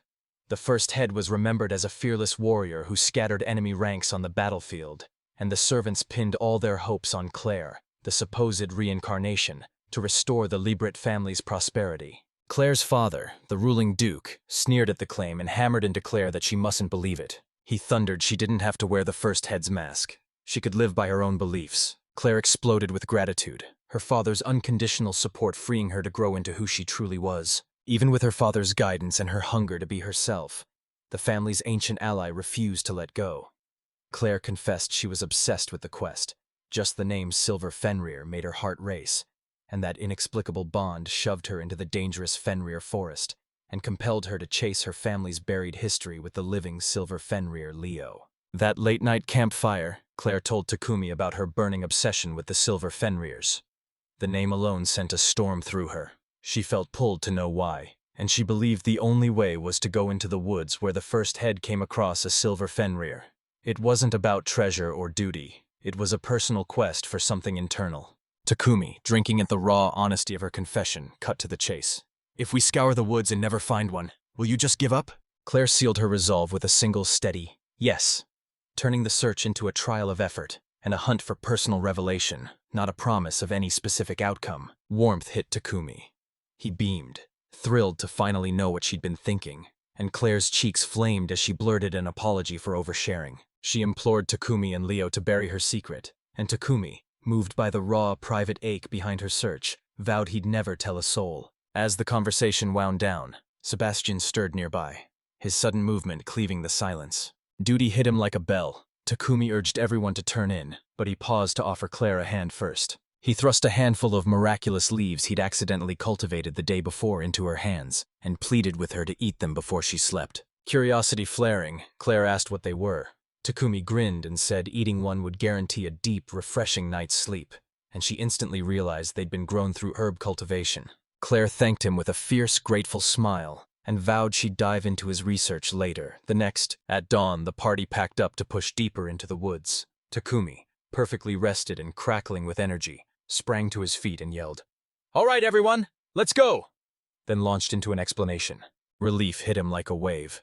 He felt far better than the day before. Sebastian, Layla, and the guard, Johanna, charged along the river deeper into the woods with Takumi, Clare, and Leo close behind, while Philip and Nicola were ordered to remain at the campsite and watch the horses. The first stretch tested them to the bone, and when they plunged deeper, the forest swallowed the light, turning every step into a blind gamble. Sebastian, spotting Takumi falter, braided a faint glow around his hand, a tiny magic trick that snapped Takumi awake to the fact he'd been casting. Sebastian shrugged it off as a low-level light spell and barked that he needed to conserve his mana. Takumi's eyes lit up at the spell's raw practicality. He couldn't stop praising how handy it was, and Sebastian grinned, offering, "Practice and you'll pull it off too, Mr. Takumi." Clare and Sebastian exploded into a playful duel, trading barbs as each insisted they were the superior instructor. Clare burst forward, fizzing with excitement. She'd studied too and could teach him. Bastian snarled he was the better choice. He'd forged Clare's magical foundations, and Takumi, stunned to have two high-ranking nobles clamoring to train him, snapped up their offer. He could pull it off. A deadlock cracked open by a lightning idea. For 3 full days the group pressed on in their search, but by the end of day 3 of searching, the 4th day since they'd plunged into the woods, every trail ran cold and they'd found nothing. By the evening fire, the bitter truth of their fruitless quest slammed into them. Sebastian snapped that the weirder they got, the deadlier the search would become. Clare, weariness and danger gnawing at him, he finally caved and barked, "Give it up, back to the manor." We thanked everyone for indulging her whims, and Takumi watched as realization slammed into him. The party had probably heard the rumors and had come to soothe her worries. Frustration coiled in Takumi. He burned to leap into action, knowing they were on track to head home empty-handed. He spun to Leo, voice urgent. "What do we do now?" Then a lightning idea struck. Herb cultivation was his hidden gift. He thrust out his hand and begged for Leo's paw, as Takumi hatched a daring plan to fuse his botanical power with Leo's silver Fenrir powers, and finally achieve their goal. After Takumi saw that his herb-cultivating gift could unlock their search, he told Leo he'd been blind to their greatest weapon, his gift for growing rare herbs, and suddenly realized he could cultivate a fatigue-banishing herb to wipe out exhaustion and kick their stalled search into high gear. He blurted a frantic apology, furious at himself for not thinking of it sooner as their time bled away. Takumi pressed his hand to Leo's paw, imploring her to lend him her mana as he sank into razor-sharp concentration. A blinding flash detonated from their hands as mana poured into the earth, and the ground exploded into a dense patch of cultivated herbs that shot up with a crisp sprout. He snapped a sprig from the freshly grown herb and pressed it into the group's hands. The herb hit like lightning. One guard whooped that he felt refreshed and could start training right now. Takumi's grin split his face. "I'm so glad it worked," he said, because the herb did more than just ease fatigue. Its effect ran much deeper. When Takumi implored Clare to peer into the shadowed depths of the woods, she stopped dead. The trees glowed with an impossible brightness, slicing through the forest's dim light. Takumi's voice rang out. The effect came from the very first herb he'd ever created. Their eyes sharpen into razor focus, slicing through shadows so they can spot every detail even in near dark. Claire's hearing snapped razor sharp. Suddenly a furious spray of chirps and screeches slammed into her, tiny cheep, and scree noises buzzing from every direction. Takumi declared this was the second herb's effect. It sharpened their hearing and shoved their awareness into overdrive. Claire's breath caught as Takumi's gift unfurled its power. She could suddenly sense and hear the creatures stirring in the woods. Senses razor sharp. The party plunged back into the hunt, certain they'd catch Fenrir the instant it neared. Yet the sun was already bleeding toward the horizon, and Sebastian warned Clare dusk was closing in. Leo snapped to a halt and unleashed a low, menacing GRR that pinned everyone in place before they could even register the danger. Leo's growl erupted again, and Takumi snapped to it. He finally understood what her movements meant. "Up ahead, monsters are locked in a savage brawl." Leo burst into excited barks, and Takumi's instincts screamed that he had to investigate. Disbelief burned through Sebastian. There's really a Fenrir here? He couldn't accept it. His senses weren't as sharp as Leo's, and he still hadn't sensed it. Takumi. The sounds of a struggle slammed into him, and the Fenrir's cries rang out. He snapped at Leo. "Are there monsters in the woods that can attack a Fenrir?" And when the answer laid bare how brutal the fight was, he tore into the fray to intervene. Leo's frantic description convinced Takumi the rampaging monsters were trolls. He warned they were towering brutes over 3 meters tall. Troids were supposed to be weaker than a Fenrir, but their sheer numbers threatened to swallow everyone whole. Clare didn't hesitate. She shouted for everyone to rush and save the Fenrir. Sebastian, pale with worry, protested fiercely, insisting the party couldn't possibly take on 5 Troids. Clare's jaw set as she locked eyes with Leo and vowed, "I'm counting on you." Takumi barked at Leo to take the lead, and she blasted off like a cannonball, a dazzling blur vanishing into the trees with a thunderous zoosh. The herbs knitting wounds and Leo tearing across the field let them yank the wounded Fenrir to safety, while Takumi, senses razor sharp, tracked every strike with uncanny hearing and sight. Battle thundered and Leo darted like lightning. He cheered her on inside. She was incredible, Leo. Moments later they reappeared, skidding to a halt, and Takumi shot, "What's wrong?" Leo hauled them to the fight's aftermath, the ground scorched and still spitting a sharp siss. Proof brutal, unleashed magic had torn through here. The battle was over. Their prize lay wounded before them. Takumi tore forward to see what had happened to the Fenrir. The group found a heavily injured, exhausted, and barely moving. A regular Fenrir slumped forward, dark, racked with pain, whimpering and gasping as Leo hovered over it. The party had finally found a Fenrir, only to discover it horribly wounded and desperate for aid. Takumi and the others knelt around the bloodied Fenrir pup, a brutal casualty of the troll onslaught. Clare's face drained and she cried out, "This is awful! Sebastian, what do you think will fix this?" Someone cried. Sebastian crouched, inspected the wounds, and with a hollow shake of his head admitted he wasn't a doctor, and feared the party was already a little too late making their way over. He was certain young Fenrir didn't have long. Sebastian warned even their miracle herb. The low wouldn't touch wounds this deep. The desperate scene propelled Takumi into action. If the low could heal deep cuts, he'd stop at nothing to cultivate something far more potent. He dropped low, anchored his mind to the earth, and pushed to grow an herb that would heal a mortal wound in an instant. His herb cultivation power flared so fiercely a bright, glue-like aura clung to him. The herb transformed into a transparent, shimmering jelly. Takumi scooped it into a leaf and sprinted to press it onto the wounded pup. He snatched the liquid from the makeshift wrapper and slapped it onto Fenrir's wounds. The effect hit like lightning and the dark, lifeless Fenrir gasped, lungs clawing for air. Sebastian stumbled back, eyes wide, shouting, "Mr. Takumi, it's made a complete recovery." He scanned the creature and declared its wounds sealed. Clare burst into relieved cheers, and Kumi stood stunned, utterly amazed by him. Leo barked like he'd hit the jackpot, while a relieved Takumi brushed the feet off as pure luck. "He just got lucky giving it a try," he said, and Sebastian mused. They discovered an herb that could mend mortal wounds. With the immediate danger gone, the wounded Fenrir sank into a bone-deep restorative sleep, utterly spent. Sebastian insisted they keep the beast warm, and they noted it. Its tiny frame screamed pup. It might have been ripped away from its pack. The Troids slammed into them, and chaos exploded as everyone scrambled over what to do with the pup. Clare's guardian snapped that the search was over and they had to get back now. Leo erupted into urgent barks at Takumi, her emotions blazing through every frantic yelp. Takumi slammed Leo's crystal-clear desire into the group. "Leo, she's determined to bring the Fenrir back with them." Sebastian cut in, furious. "Fenrirs are ruthless predators, and bringing it along would only leave it open to another attack." Clare slammed her wholehearted support behind Leo and Takumi. She was certain they were right. Takumi snapped at Sebastian's doubts, reminding him they'd already hashed out the innate hierarchy with Leo before they plunged into the woods. He double-checked that Leo would take the pup, and she declared Fenrirs always bow to silver Fenrirs. Sebastian ground his teeth and grudgingly yielded the point, convinced they'd snatch it back and keep a hawk's eye on it, and Clare lit up, thanking him cheerfully. They slammed down 2 ironclad rules. The wounded Fenrir becomes hostile the moment it threatens anyone, and Ms. Leo has to watch it like a hawk. They stormed back into the main campsite where the other guards waited, and Clare marched in, beaming as she cradled a tiny Fenrir pup. The guards froze, then blurted, "Is that really a Fenrir?" Clare shouted that Miss Leo dove in and snatched it from the Troids as they attacked. They spotted the pup stirring awake. Terror ripped through it, and it shuddered at the sight of the humans. Clare hushed it, her voice steady as she promised Ms. Leo wouldn't attack him. The terrified pup erupted into frantic barks as Leo closed the distance, and the two dove into a tense, urgent conversation. Quest 1. They'd proven Fenrir prowled these woods. New companion in tow. The party bolted from the trees. Amazement ripped through Takumi as the events flipped everything he thought he knew. First a silver Fenrir burst onto the scene during herb cultivation, and now a Fenrir puppy has tumbled into our lives. Reality slammed him.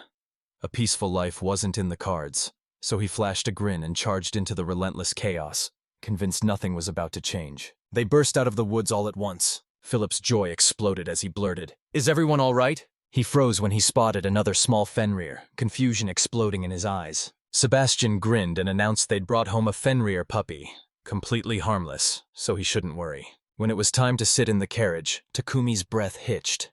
The thing was a sardine tin, way too small for all of them. He declared to Clare he'd go with Leo. The Fenrir puppy launched itself at him and smothered him in frantic, slobbery kisses. It zeroed in on Takumi like it had chosen him, so Clare urged him to come with them. Takumi agreed, but doubt gnawed at him. To his rescue, at that moment Leo leapt forward and offered Layla a ride on her. Layla's eyes widened, confusion crackling in her voice as she asked Takumi if this was okay. He shot back a firm yes. Leo chimed that it was all right, and they turned to head back. Clare asked if Takumi was okay now and liked the spot he was sitting in. Takumi shot back a yes, and a memory slammed into him of Leo squeezing himself between the sofa's legs. Sometime later, they finally barreled back into their mansion. Leo barreled to the other side and unleashed a raw, desperate howl the instant he saw it. Confusion ripped through everyone.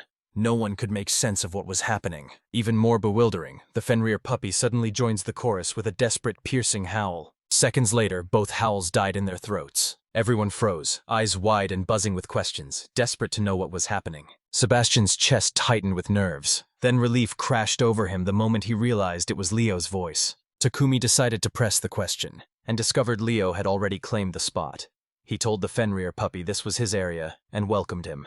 The tiny Fenrir nodded in agreement, and Claire's mind clicked. This was a Fenrir ritual. Takumi's grin burst. Leo's happiness lit a fire in him. They crossed the mansion's threshold, and Gelda swept forward to welcome them. Claire hissed for her to stay silent. One wrong sound and the baby Fenrir would wake. Talora burst in, hollering a jubilant welcome. Her breath hitched when she spotted the cub, and a fierce, irresistible urge to play surged through her. Claire shot him down, slipped inside, and Takumi sprinted off to change clothes. They pressed Gelda to brew a steaming pot of tea for them. After a short while, they filed back into the hall, and Gelda met them with cups of tea. He lifted the cup, took a reverent sip, then erupted with praise for the tea's exquisite flavor. Claire and Talura burst in, and Claire grabbed Takumi, showering him with fierce thanks for the help and tireless work he'd done in the forest. Takumi spotted the Fenrir pup awake, and barreled toward Leo to play, and Claire said it woke the moment she stepped back into her chamber. Without warning, she burst into giggles, and he leaned in, curiosity flaring, asking what was wrong. She shared that once the Fenrir puppy sprang awake and took in the room, he froze, wide-eyed, utterly stunned to find himself indoors. He bounded through every nook and cranny, grinning because it all felt insanely adorable. She pressed him to spell out his testing right now, exactly what he was doing. He froze, scrambling to find the right words to explain it. His vision dissolved into a smear. Then darkness swallowed him as he crumpled. Moments after Takumi snapped awake, pressure surged in his skull and his head felt like it was inflating. He snapped his head up, and the first faces he saw were Sebastian, Clare, and Leo clustered around him. Sebastian unleashed the scenario, and Takumi's brain jolted. He remembered he was smack in the middle of a talk. Before Takumi could say a word, Leo pounced and smothered him with ecstatic licks. He lunged to stop her, but Leo barreled on. Claire then asked him to move, and he shot back a flat yes. They dove into the chaos, trading breathless accounts of what had happened. Takumi's vision smeared into a haze, and darkness yanked him under instantly. Sebastian dropped a bomb. Takumi probably collapsed because of his own uncanny gift. Takumi froze, bewildered, and shot back. How? Sebastian warned that pushing a gift past its limit can slam a user into unconsciousness.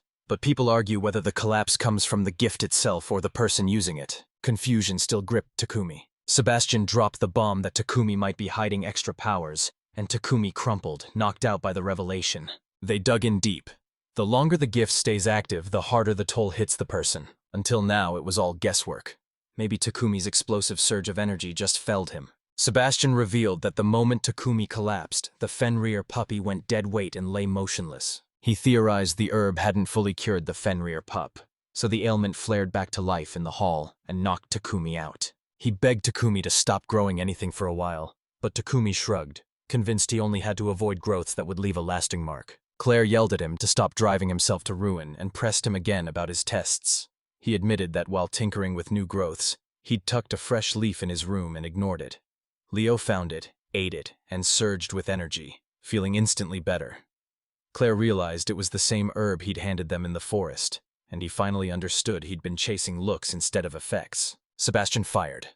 "You mean you wished for the plant and it just appeared?" And Takumi calmly answered, "Yes." Clare exploded with excitement, but Sebastian urged Takumi to reckon with the plant's lingering danger. Takumi nodded and promised to craft herbs Clare could sell, but he laid down one rule. He'd only do it if it didn't put him in danger. If Clare was ready, they had a deal. She shot Takumi a grateful smile and meant to tell her father, but a swarm of marriage offers gnawed at her attention. Then Takumi asked if they'd picked a name for the Fenrir puppy. Clare's first instinct was to scoop up the Fenrir puppy and find out. Was it a boy or a girl? They checked and gasped. It was a girl. Sebastian blurted a name and she shot it down. Suddenly, the pup was christened. She declared she'd call the Fenrir puppy Sherry, meaning one who is loved, and Sherry's face burst into a smile. Sherry exploded into a brilliant light. Everyone jumped back a step as the glare began to fade. Clare shot a baffled look at Sherry. Takumi spun to Leo and asked, "Did you know what just happened?" And Leo only shook his head. "No," Sebastian snapped. Could Sherry have forged a familiar contract? He'd heard whispers that the moment a name was bestowed and the monsters accepted it, the familiar bargain snapped into place. Clare blurted, "Have you become my close partner?" Sherry smiled. Sebastian's grin exploded as he roared congratulations at her. Clare thanked Takumi, her voice burning with gratitude. Without him, none of this would have been possible. He shrugged off her thanks at first, then his grin broke out when he saw Sherry shining with joy at being saved. The next day, Takumi stepped inside and froze. The houseworkers were clustered together, worry carved into every face. He leaned in and snapped at Clare about Tellura since she wasn't looking around. Clare admitted Tellura was asleep. She'd woken up late last night. She blurted that something massive was unfolding as their father was arriving that evening. Sebastian blurted that her father might be coming to check on her health. Takumi froze, confusion flickering across his face. Sebastian pressed, "Do you remember the first day Clare went out searching for herbs?" Fear coiled in her father's chest. When they returned, they fired off a message that never reached its target. Takumi cut straight to it. Why did Clare look so serious about her father's arrival? She confessed, anxiety coiling her words, that she was worried about the proposals her father was bringing. He snapped, "Are you planning to turn down every single one of them?" She burst out, "Yes. Tellura's far too young to have a fiancé, and so is she." Takumi had to sit with their father to lock down the herb selling agreement, but proper manners left them tongue-tied and fumbling. She waved off his worry, insisting her father wouldn't mind, and Takumi's curiosity flared. What kind of man was he, really? Tellura arrived. They told her about it, and she froze, like someone had slammed the brakes on her heart. After dinner, everyone clustered together and hatched a ruthless plan to torpedo those proposals. Until that moment, Takumi brazenly asked Layla what counted as proper attire, acting like his everyday rags would pass for meeting Mr. Duke. Layla snapped him back to reality, reminding him of the nicer clothes waiting in Ratos, and he decided to go fetch them. Layla rode with him toward the place, charged with watching over Takumi. They burst into the shop, and the shop worker immediately launched into a fiery pitch about his clothes. He barreled back to the mansion, where Clare and Sebastian waited at the gate to welcome him. A breathless messenger blurted that Mr. Duke had already arrived, and they all surged forward to execute the plan. They erupted into a thunderous chorus of greetings for Duke Eckenhart. He shot back a grin. He shot a crisp hello at Mr. Duke, then swallowed his pride and apologized for the trouble he'd caused. Eckenhart's face lit up, pure joy surging through him the moment he saw both his daughters. He couldn't help but gush that they'd only become more breathtaking as time passed. The Bastion slammed the question about the letter at me. I could only stammer, "I can..." Hart revealed he'd grabbed that on the way, then tore off to check on his daughters. Eckenhart slammed a question about Takumi. Sebastian blurted that Takumi is the one who saved Claire. The name hit Eckenhart and he lit up, slapping his back with excited thumps as a ragged heh burst out of him. He couldn't stop praising Takumi, stone-cold calm after taking that brutal slap. Leo burst onto the scene. Seeing that, Eckenhart slammed to his knees and bowed low before Takumi, and snapped at his daughters, demanding to know why they stood frozen before a noble being. Takumi and Leo blinked, bewildered, while Claire barked for Eckenhart to stand, and they urged him to relax. They planned to dig into it later. Sherry arrived, confusion clouded him, and he blurted that they still had a lot to discuss. Later, Eckenhart finally pieced everything together and fixed Takumi with a fierce stare, demanding, "Are you sure Leo won't attack anyone?" Kumi shot back a confident, "Yes. There's nothing to worry." Eckenhart stepped forward and greeted Leo, and then they snapped, demanding everyone refocus on the marriage. The daughters recoiled, jaws clamping and eyes flashing the moment the news landed. Takumi demanded to know why Eckenhart was relentlessly pushing for a marriage talk. Second Heart dropped the bomb that Claire had asked for this, and stunned silence fell over everyone as he went on. 10 years ago, Claire dug into the family head and discovered she'd been married off in an arranged wedding. Claire demanded an arranged marriage, then froze. Her memory went blank. She couldn't remember insisting at all. Convinced to his core, he spilled more of Claire's childish antics out for everyone to see. Eckenhart blurted that Claire might have been swallowed by grief when their mother died, but Talura couldn't remember a thing.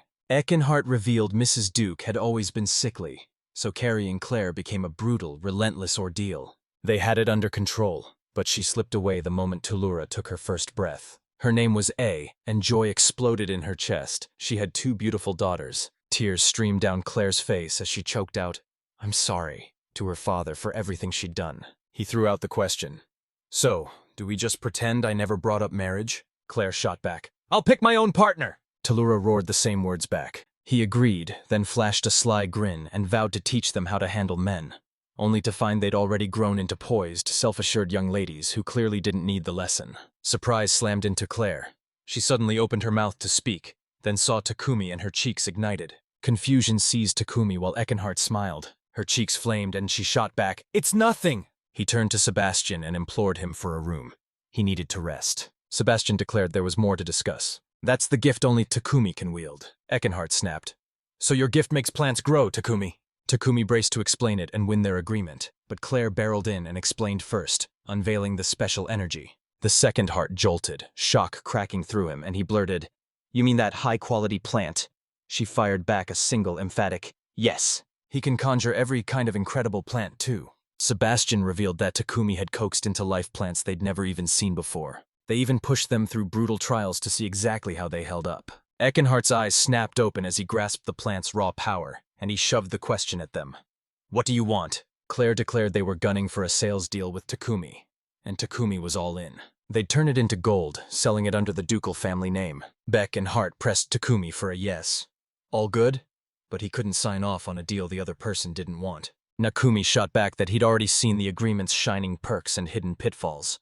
He wasn't chasing a perfect deal. He just hoped his gift would be truly helpful. Eckenhart burst into laughter, confessing he'd never imagined Takumi would dare say all that while staring straight at them. So they finally struck a deal over the sales. Takumi and Eckenhart burst into cheerful hellos and locked hands in a hearty, joyful handshake. Everyone retreated to their rooms. Takumi beamed, thrilled the talk had gone so well, and even dared to think Eckenhart was con. Leo lunged at Takumi, smothering him with eager licks and wild play. Takumi's gaze snapped to Leo. He was caked in grime. Leo's heart lurched when she realized it was bath time.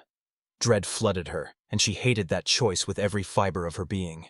Sebastian barreled in without warning, and Takumi's eyes snapped to him as he demanded, "What's the matter?" Sebastian thrust the contract into his hands. Takumi stared, stunned. He was reading writing in a foreign language and couldn't explain how. Sebastian revealed the cash and claimed his cut of the earnings. Takumi nodded and said, "I'll read it." Right up to that moment, Eckenhart kept showing up there too. He crashed to his knees before Takumi, voice breaking as he thanked him for saving his daughters. Takumi cut him off with a sharp gesture toward Leo. "It was Leo who saved them. He botched it and fed Talura that plant." Eckenhart shot Takumi a curt, "Thank you." The facts were carved in stone.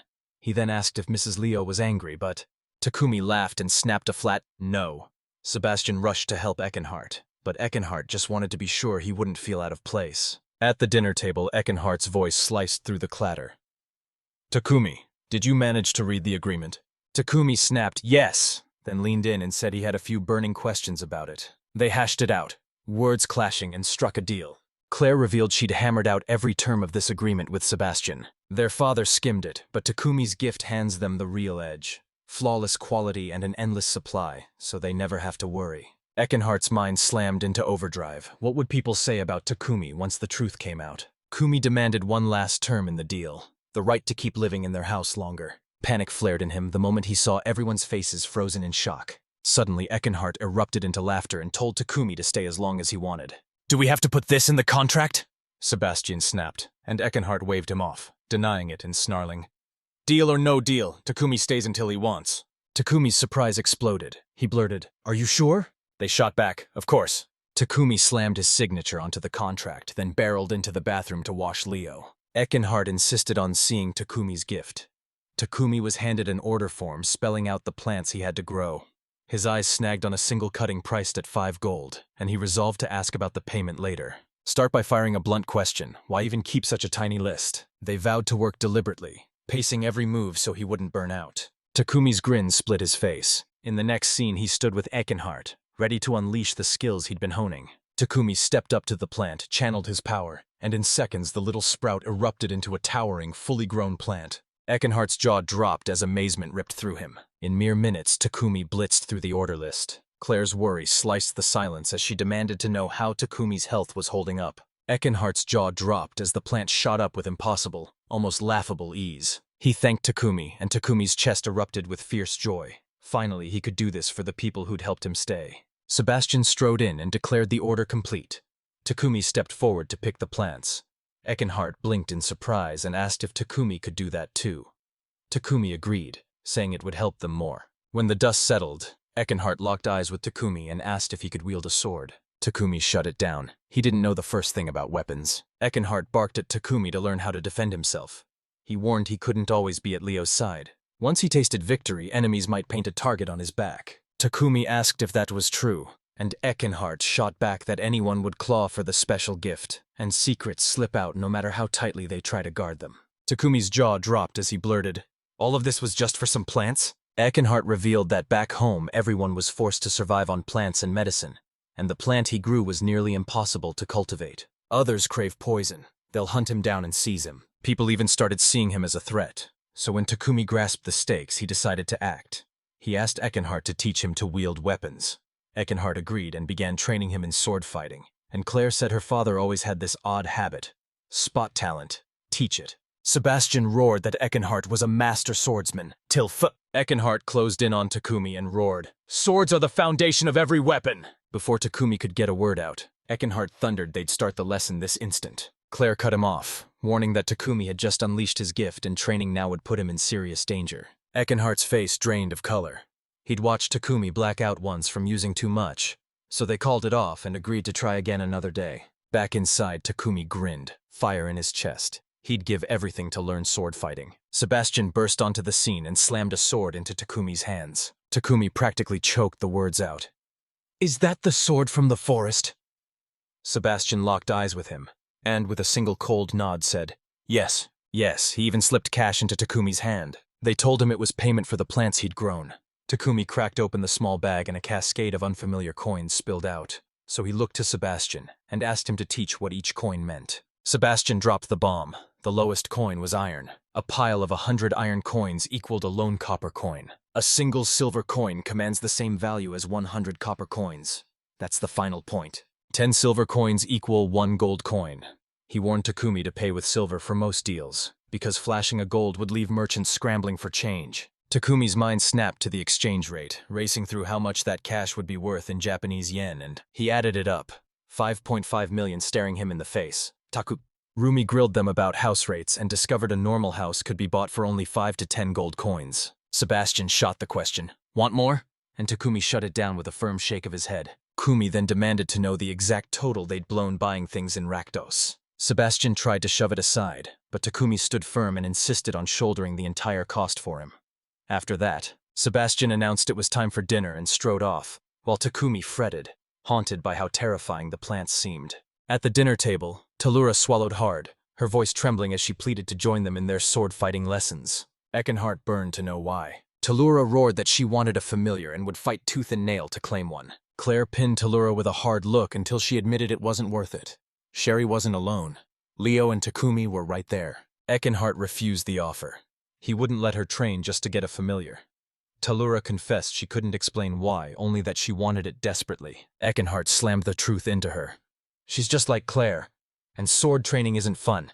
It's not a game. It could seriously hurt her doing it. Talura shot back. I'm okay with that. Eckenhart relented, stepping forward to personally train her in the art of sword fighting. Joy burst from her, and she lunged into his arms. Clare barreled up to Laura and snapped that she had to keep her studies on track even while training. That morning, Takumi shot upright, wide awake while the rest of the world still slept. Shock slammed into him as Talura barreled in, breathless, and announced that Sherry still hadn't woken up. Leo chimed in, and the conversation ignited. Talura swallowed hard and admitted she was trembling with nerves about the training. Takumi's voice cracked as he admitted he was nervous too. This was their first time. They burst into raucous laughter. Leo finally stirred, and the scene slammed into training. Eckenhart strode forward and kicked things off by showing them exactly how to grip a sword. They each gripped the swords like destiny in their hands. He stepped forward, sliced the air in a clean arc, and urged them to copy the swing. He barked for them to let the blade's edge finish the strike, and Talura forced herself to match him. She slammed into the ground and her sword snapped in two. She winced, a small sting, as Eckenhart's shout slammed into her for misusing it. They plunged back into training, hammering the drills until minutes later they were gasping for air. He added that their blades puppeteered them instead of the other way around, so we pushed them to forge raw physical strength first. They tore into basic drills, push-ups, squats, sit-ups, and back exercises. They tore through extensions, later broke into a run and finally crashed, utterly spent. Takumi blurted, voice crackling with excitement. I want to try making something with my plant powers, can I? Is that okay? Eckenhart agreed, on one brutal condition. It must never derail his training. Takumi plunged his hands into the soil and began coaxing a few stubborn plants to life. Laura pressed him, and he revealed it was a plant that banished their exhaustion. Eckenhart's eyes shot wide in surprise. Talura bit down and grimaced at the revolting taste. Seconds later, relief surged through her. She could do it again, and Eckenhart barked approval. Good. Now we can tackle even harder work. The sight hit Talura and Takumi like a thunderbolt. Shock pinned them in place. After that, they were slammed with double the basic training and thrown into non-stop sword-swinging practice. Days later, the scene snapped to Takumi, sprawled on the ground. Clare rushed over and asked, "Are you all right?" He stood there drenched in sweat. She cut in like a blade, eyes blazing. "Are you sure about this?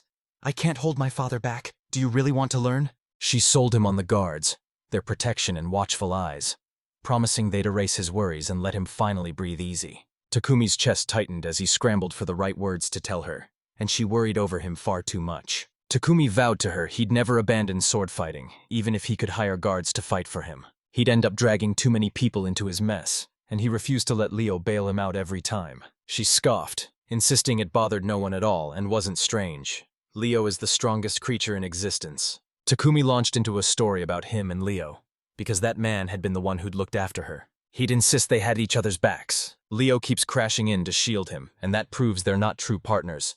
She can't be his familiar if he cannot give her orders. He refuses to boss Leo, but he must find a way to protect himself. He warned her to keep it from Eckenhart.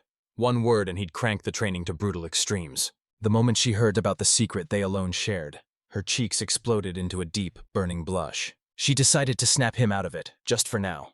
Talura roared that their break was over. Clare, fired up by him, dove headfirst into studying every way she could help the ducal family. He swore to give his all and sprinted toward the customer.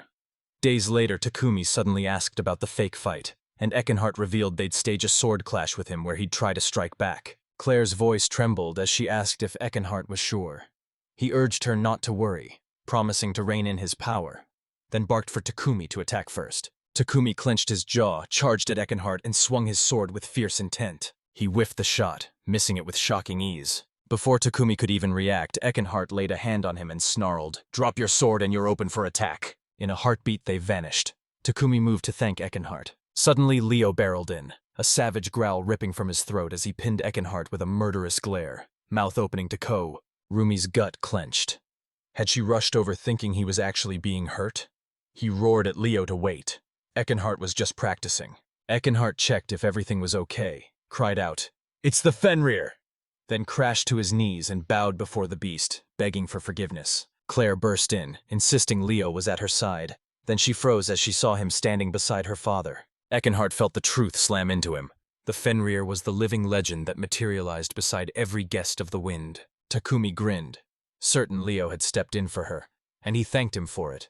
Tellura then lost the practice fight, and Eckenhart shut the day down. Eckenhart announced he's swamped, declared this his final visit, thrust a strict training plan at them, and ordered them to stick to it. Eckenhart slung his bag over his shoulder and told Sebastian to hand him the plants Takumi had grown. He was taking them home somewhere. He even pushed to hawk the plants in Ratos first. Sebastian nodded and agreed. Ratos stands as the travel hub, so news of it would blaze across every route. If they were using the family shop like that, the family piled in and talked it over. Takumi clammed up, convinced he knew too little about the new place to jump into the conversation. Out of nowhere, an idea struck and he blurted to Clare, "Can I snag a few sausages to save for later?" Clare demanded an explanation. He vowed to train Leo in patience after yesterday's mess. Eckenhart burned with shame for freezing in the moment. Takumi's gut tightened. He knew if Leo lost control, it would be a disaster. Clare fought to bring Sherry into their ranks, and Eckenhart insisted on watching the discipline training up close. They poured into the backyard, and he told the two Fenrirs they were bringing sausages, but warned them not to pounce the moment the food arrived. Eckenhart lunged to torch the sausages with raw firepower, but before he could, Leo spotted them and bolted in to snatch a sizzling bite. In a blink, she snatched and devoured those sausages while no one noticed. Everyone gaped. Those sausages were already gone. Takumi bellowed at Leo when she darted off without waiting, barreling past Sherry. Leo unleashed a barrage of adorable chirps, but Takumi wouldn't crack. She snapped at Leo again, insisting she can't let those mouth-watering smells tempt her. Training snapped back to life, and the Fenrirs clamped their eyes shut, fighting to tear their gaze away. But Leo's gaze flickered, and Clare flashed a smile. They were teetering on the brink of failure, but it still counted, so she summoned the Fenrirs to devour. Eckenhart then asked if it was done, but Takumi grinned and launched one more test, slamming the sausage straight onto their noses. They hurled it into the air, then crushed the sausage already clamped in their mouth. Shock rippled through everyone as Takumi exploded at Leo, roaring that if they failed next time they'd get no dinner. On the second try, the Fenrirs somehow pulled it off. Takumi urged them to eat it, and they dove in again, giggling as they playfully devoured it. Takumi flashed a grin and asked if Eckenhart wanted to ride Leo. Eckenhart's eyes popped in surprise. Then he swallowed and agreed, and Takumi called Leo over. As they took off, Eckenhart asked once more for the okay, and snagged a quick ride that lasted only minutes. Eckenhart finally snapped into motion to head back and asked Takumi to inspect the residence. Eckenhart leaned forward, eyes alight. He couldn't wait to see their blades dance. The next day, Tellura burst into triumphant shouts. Her studies were finally finished, and she repeated to him that, from the next day, she wouldn't have to study for a while. Takumi cornered Clare for confirmation, and she snapped back a single decisive yes. She confessed, voice cracking, that she wished Tellura had thrown herself into her studies much earlier. Tellura snapped that they could finally put their father's new plan into motion, and she wouldn't let studying stand in the way. Takumi whooped and praised her guts. Clare shot back a yes, they had to do it, so Takumi whirled to Leo and asked, "Ready?" And Leo exploded into a joyful bark. At last, they stormed headfirst into Eckenhart's new training plan. They planned to charge Leo with their swords, but fear hammered their chests. Going toe-to-toe with him was no simple feat. Lucky for her, they could pummel Leo with swords all day, and not a single strike would ever make her feel pain. Their one mission, land a hit on Leo. She's blisteringly fast and razor-sharp with a blade, so they can prove whether they're any good as sword fighters. The instant it began, Takumi and Tellura barreled toward Leo, charging in to strike. Leo launched himself skyward and vaulted over them like it was nothing. They dove back in, trying it again and again. After a while, exhaustion and stress crushed them. Leo moved impossibly fast, leaving them in his wake. Takumi saw it as child's play for Leo, and knew they still had a mountain of lessons ahead. Takumi swore he'd make it happen. Somehow, very soon after they erupted in cheers, showering Leo with praise for being unbelievably good. Sebastian shouted that Takumi and Tellura were slicing like clockwork. They just had to lock their strikes to Leo's rhythm. Takumi agreed, his mind snapping into action as he plotted how their eyes could track Leo's lightning-fast pace. Clare cut in, voice razor-sharp. "What if you swung your swords just a beat earlier?" Tellura's brow crumpled in confusion. Takumi's eyes ignited. This idea could help them. They doubled down and dove back into practice. They begged Leo for her help, and Takumi hurled every ounce of himself into it. Inside the mansion, Clare urged Takumi to take a short break. He shot back a quick, "Okay." She announced they were about to start selling and insisted he come see it. He gave a sharp, decisive nod and agreed. Then Talura suddenly stepped forward, voice fierce, declaring she wanted to join them too. Claire demanded to know about her studies. Talura shot back she'd finished early and wanted to go with Leo. Claire barked they were not going to play. Talura snapped she simply couldn't stand being stuck at home all the time. Takumi's eyes widened as the truth slammed into him. He pleaded with Claire to bring Talura along. When he swore it wouldn't be dangerous this time, Claire finally relented and agreed. Sebastian pressed Takumi to grow extra plants. Takumi agreed, and Claire warned him not to overdo it. He refused to black out this time. His brutal training had hammered his body and will into iron. 2 days later, everyone stood ready to leave when Talura showed up a beat late, and Takumi demanded an explanation. She brandished her sword like a dare. Takumi, certain they wouldn't get hurt, grinned. Bringing a blade couldn't hurt, and they set off for the shop. He barked at Leo to rein in his excitement. They grinned, saying Leo must be having a blast.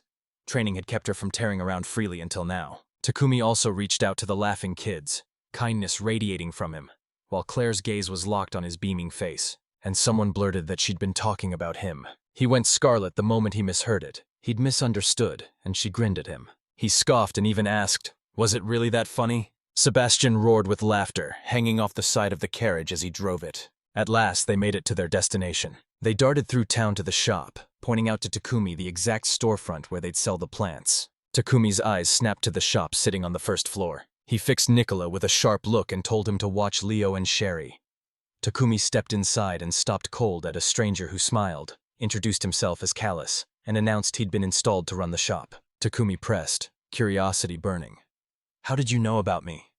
Callus shrugged and said, "Sebastian told me." He swore to Takumi he'd lock the secret in his chest and never tell a soul about him. They slipped into this back room. Sebastian revealed the plants to Callus. Paulus gushed over the plant's quality.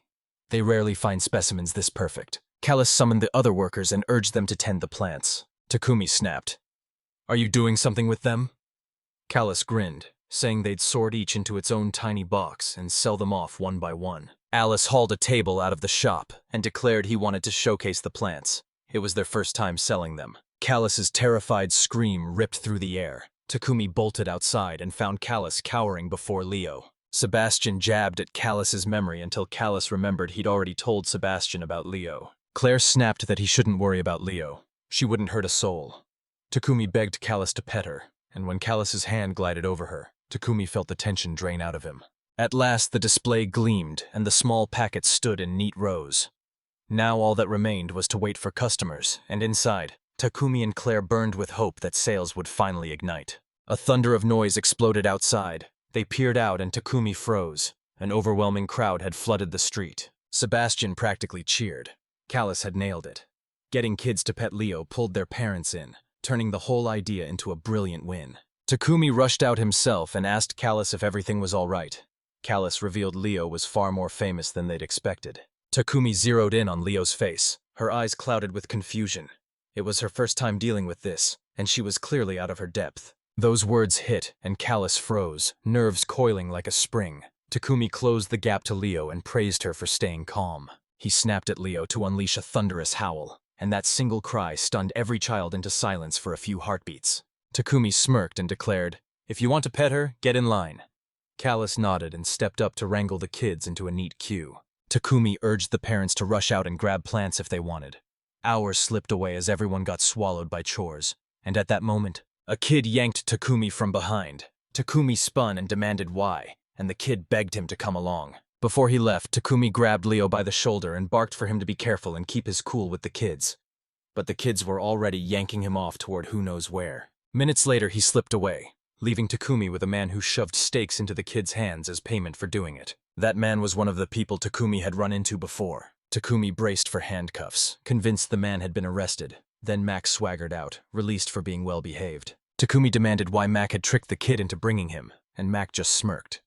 It's his turn to get back at Takumi for the embarrassment. Takumi froze, baffled by how he'd embarrassed him, and while Mac didn't hear he bellowed he'd do it, sneering that Takumi's pet was too far away to feel a thing. Takumi's hand snapped to his sword just as Mac lunged with a short sword. He ripped his sword free to defend, and Mac froze, jaw dropping at the gleam of the blade. They clashed blades again. Takumi spotted Mac's weak spot, drove it home, and sent Mac to his knees, while Takumi hovered above him, blade poised to plunge the instant he moved. While Takumi stood lost in thought, Mac seized the opening and dove back to snatch his sword. Leo erupted from nowhere and barreled into him. Sebastian and the others burst in, surrounding Takumi as they shouted, "Takumi, are you all right?" Takumi mouthed a quick thank you to his honed swordsmanship. Sebastian locked eyes with Mac and a memory slammed into him like a thunderclap. Takumi ripped the past wide open, recounting the incident and the slick trick Mac used to yank him out. Sebastian stepped up to Mac and dropped the bomb. "Do you realize we're connected to the ducal family?" The news hit Mac like a thunderclap. He went pale and snapped, "No!" Sebastian thundered that Mac now knows he can be sentenced to death at any moment. Panic coiled as he tried to bolt, but Sebastian asked him not to run. "Behold, a silver Fenrir!" Mac hurled himself at them, begging for help. He'd snapped and acted on raw impulse, and Sebastian froze, mind racing for what to do now. Takumi cut in and pleaded with Sebastian to forgive Mac, and Sebastian relented, releasing him at Takumi's request. The daily city guards arrived, and Sebastian charged forward to confront them head-on. Moments later, Sebastian burst back in and told Clare and Takumi that Mac wasn't a problem at all. He'd never committed any serious crimes. Mac spat threats and wound up in cuffs, and with the ducal family in the mix they can banish him from town, or the whole country. So Takumi strode over and demanded if he even knew what he'd done wrong. Mac dropped to his knees begging forgiveness for his misdeeds, and Takumi's world shifted. He saw that if Mac really wanted, he could change his ways and behave well. He locked eyes with Clare and Sebastian and asked to be the one to make the final call. They all agreed. Takumi had beaten Mac. He thanked them, but feared handing Mac to the guards would only let him wreak havoc all over again. We had to lock our sights on the future. Takumi spun to Cal's and fired off the question. Did he have enough people at the shop? Callis swallowed his pride and admitted he might need backup. Takumi shot out the idea to hire Mac, and Callis hesitated, unsure. Takumi decided to recruit Mac himself to sell the plants. Mac would shoulder the heavy crates, and since he was free, he could run the shop too. Cal demanded to know if Takumi was sure Mac would do that. Takumi vowed to figure it out, and Sebastian cut in, declaring it the perfect job for Leo. The moment Leo catches someone's scent, she tails them like a relentless shadow to the ends of the earth. She insisted she'd handle tracking Mac herself. When Mac caught wind of it, he swallowed hard and nervously asked if Takumi would really hire someone like him. Takumi shot back yes, and warned that if Mac tried to bolt, Leo would be right there. Mac went pale and swore he wouldn't run. Callis snapped again. "Takumi, are you really going to hire a criminal?" Takumi vowed to pull Mac back onto the right path. Sebastian admitted it slammed him right back into his past. He wouldn't say what happened before. Takumi ripped the ropes off Mac, and once free, Mac immediately started calling Takumi boss. They introduced each other. Then Takumi locked eyes with Mac and asked him to make sure he works. Mac agreed. After they barreled back to the shop, Callie triumphantly announced they'd sold every last plant. Takumi gapes in disbelief and blurts, "You mean the town doesn't have enough plants for everyone?" Analysts blew the whistle. A cheating plant doctor set up shop, peddling shoddy plants under fake full-effect guarantees. Hearing that, Sebastian's eyes glittered. Someone actually dared plant it inside the ducal family's quarter. Takumi froze when he saw him, eyes wide, and Claire smirked. Sebastian lives to take down anyone who breaks the rules. Mac burst out from inside and shouted that a man was hawking fake medicine. He's a stranger from another town, backed by an aristocrat, and Mac swore he'd already been stirring up trouble in that shop. Mac hit the dirt as the men pummeled him, sneering that an aristocrat had given them the right to peddle their wares. If he interfered again, he'd be tangling with a noble. Realization hit Takumi like a thunderbolt, and he couldn't shake the question. Did an aristocrat really give permission? Takumi shot Mac a fierce nod and thanked him for the information. Claire stormed in, and Takumi spilled every secret to them. Sebastian and Claire vowed to tell Eckenhart. He told Nicola to dig up every scrap of information he could and deliver it to Mr. Duke. As Nicola set off, Takumi slammed 2 recovery herbs into his palm, one to mend his muscles, the other to wipe away exhaustion. He practically begged Nicola not to eat them both at once. Then Callis turned to Takumi and asked if they could finally make a plan for the plants going forward, saying they had to bulk up their supply and stock extra capwort. Takumi blinked cluelessly, and Callis warned a sickness was spreading, so capwort would be vital. Takumi pressed to know if the sickness had spread. Kala shot back yes, saying selling capwort would crush the outbreak and launch the Duke's name skyward. Sebastian seized the order and dove into the task. Then Claire asked Takumi to go with her to an orphanage. Claire's face went pale. After hearing about the illness, she confessed she feared for the orphanage. Takumi's world tilted when he discovered nobles in the large towns were the ones running the orphanages. The ducal family runs the show. drafting orphanage kids into service the moment they come of age. Layla, Gelda, Nicola, and Philip all came from there. When they reached, Takumi's breath caught. The orphanage loomed like a church. Leo's behavior snapped it into oddness, so Takumi demanded an explanation, and Leo confessed something strange was churning deep inside her. Claire snaps at the cleaner, demanding the head lady's location, just as Martellana emerges and greets them. She warned them the orphanage was off limits right now. Claire demanded, "Did something happen?" Martellana blurted they'd snagged bargain medicine from a shop for cheap, only to discover it was utterly useless. Claire demanded confirmation. Was it from the shop that flaunted its ties to the rich? Marcellana blurted, "Yes!" Then comprehension slammed into her and she nervously squeaked, "They're not the nobles the shop mentioned, are they?" Claire shot back no, and vowed to snuff it out fast before it stained the ducal family's good name. Martellana begged forgiveness for the mistake, but Claire knew it wasn't her fault. Sebastian chose to rush to the orphanage first, so Claire grabbed Takumi and sent him to fetch the plants. Martellana asked about Takumi, and every muscle coiled the moment the Fenrir stepped into view. Claire introduced Takumi and urged her not to worry about Leo.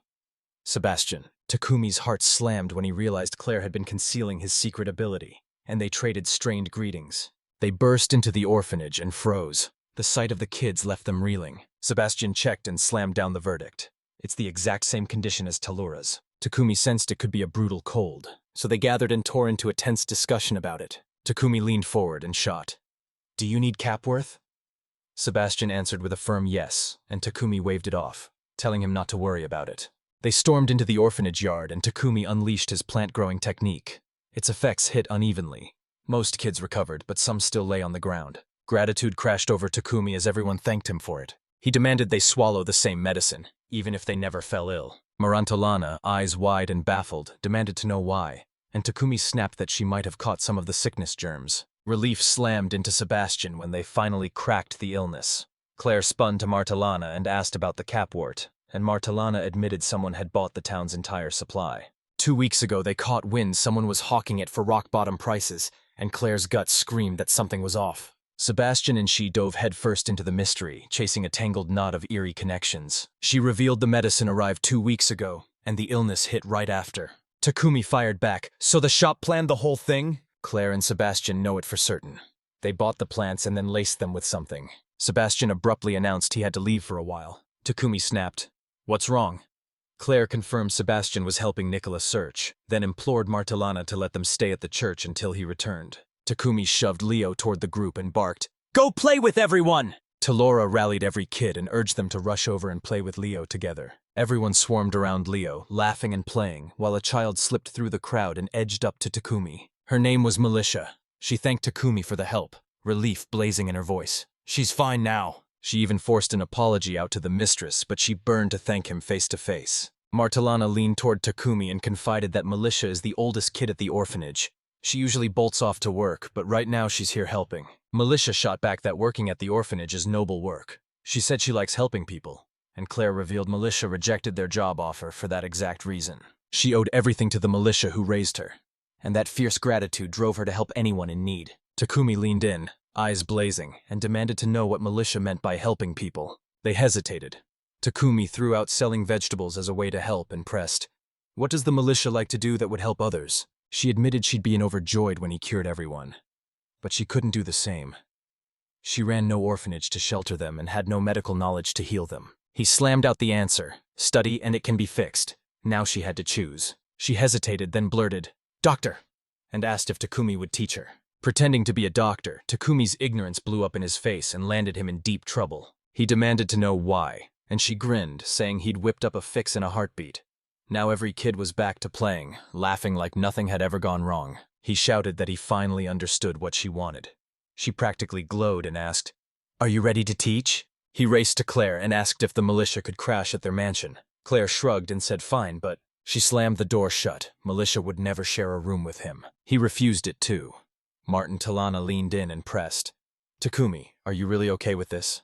They dragged her into the backyard and made her swear she'd never breathe a word about what she was about to see.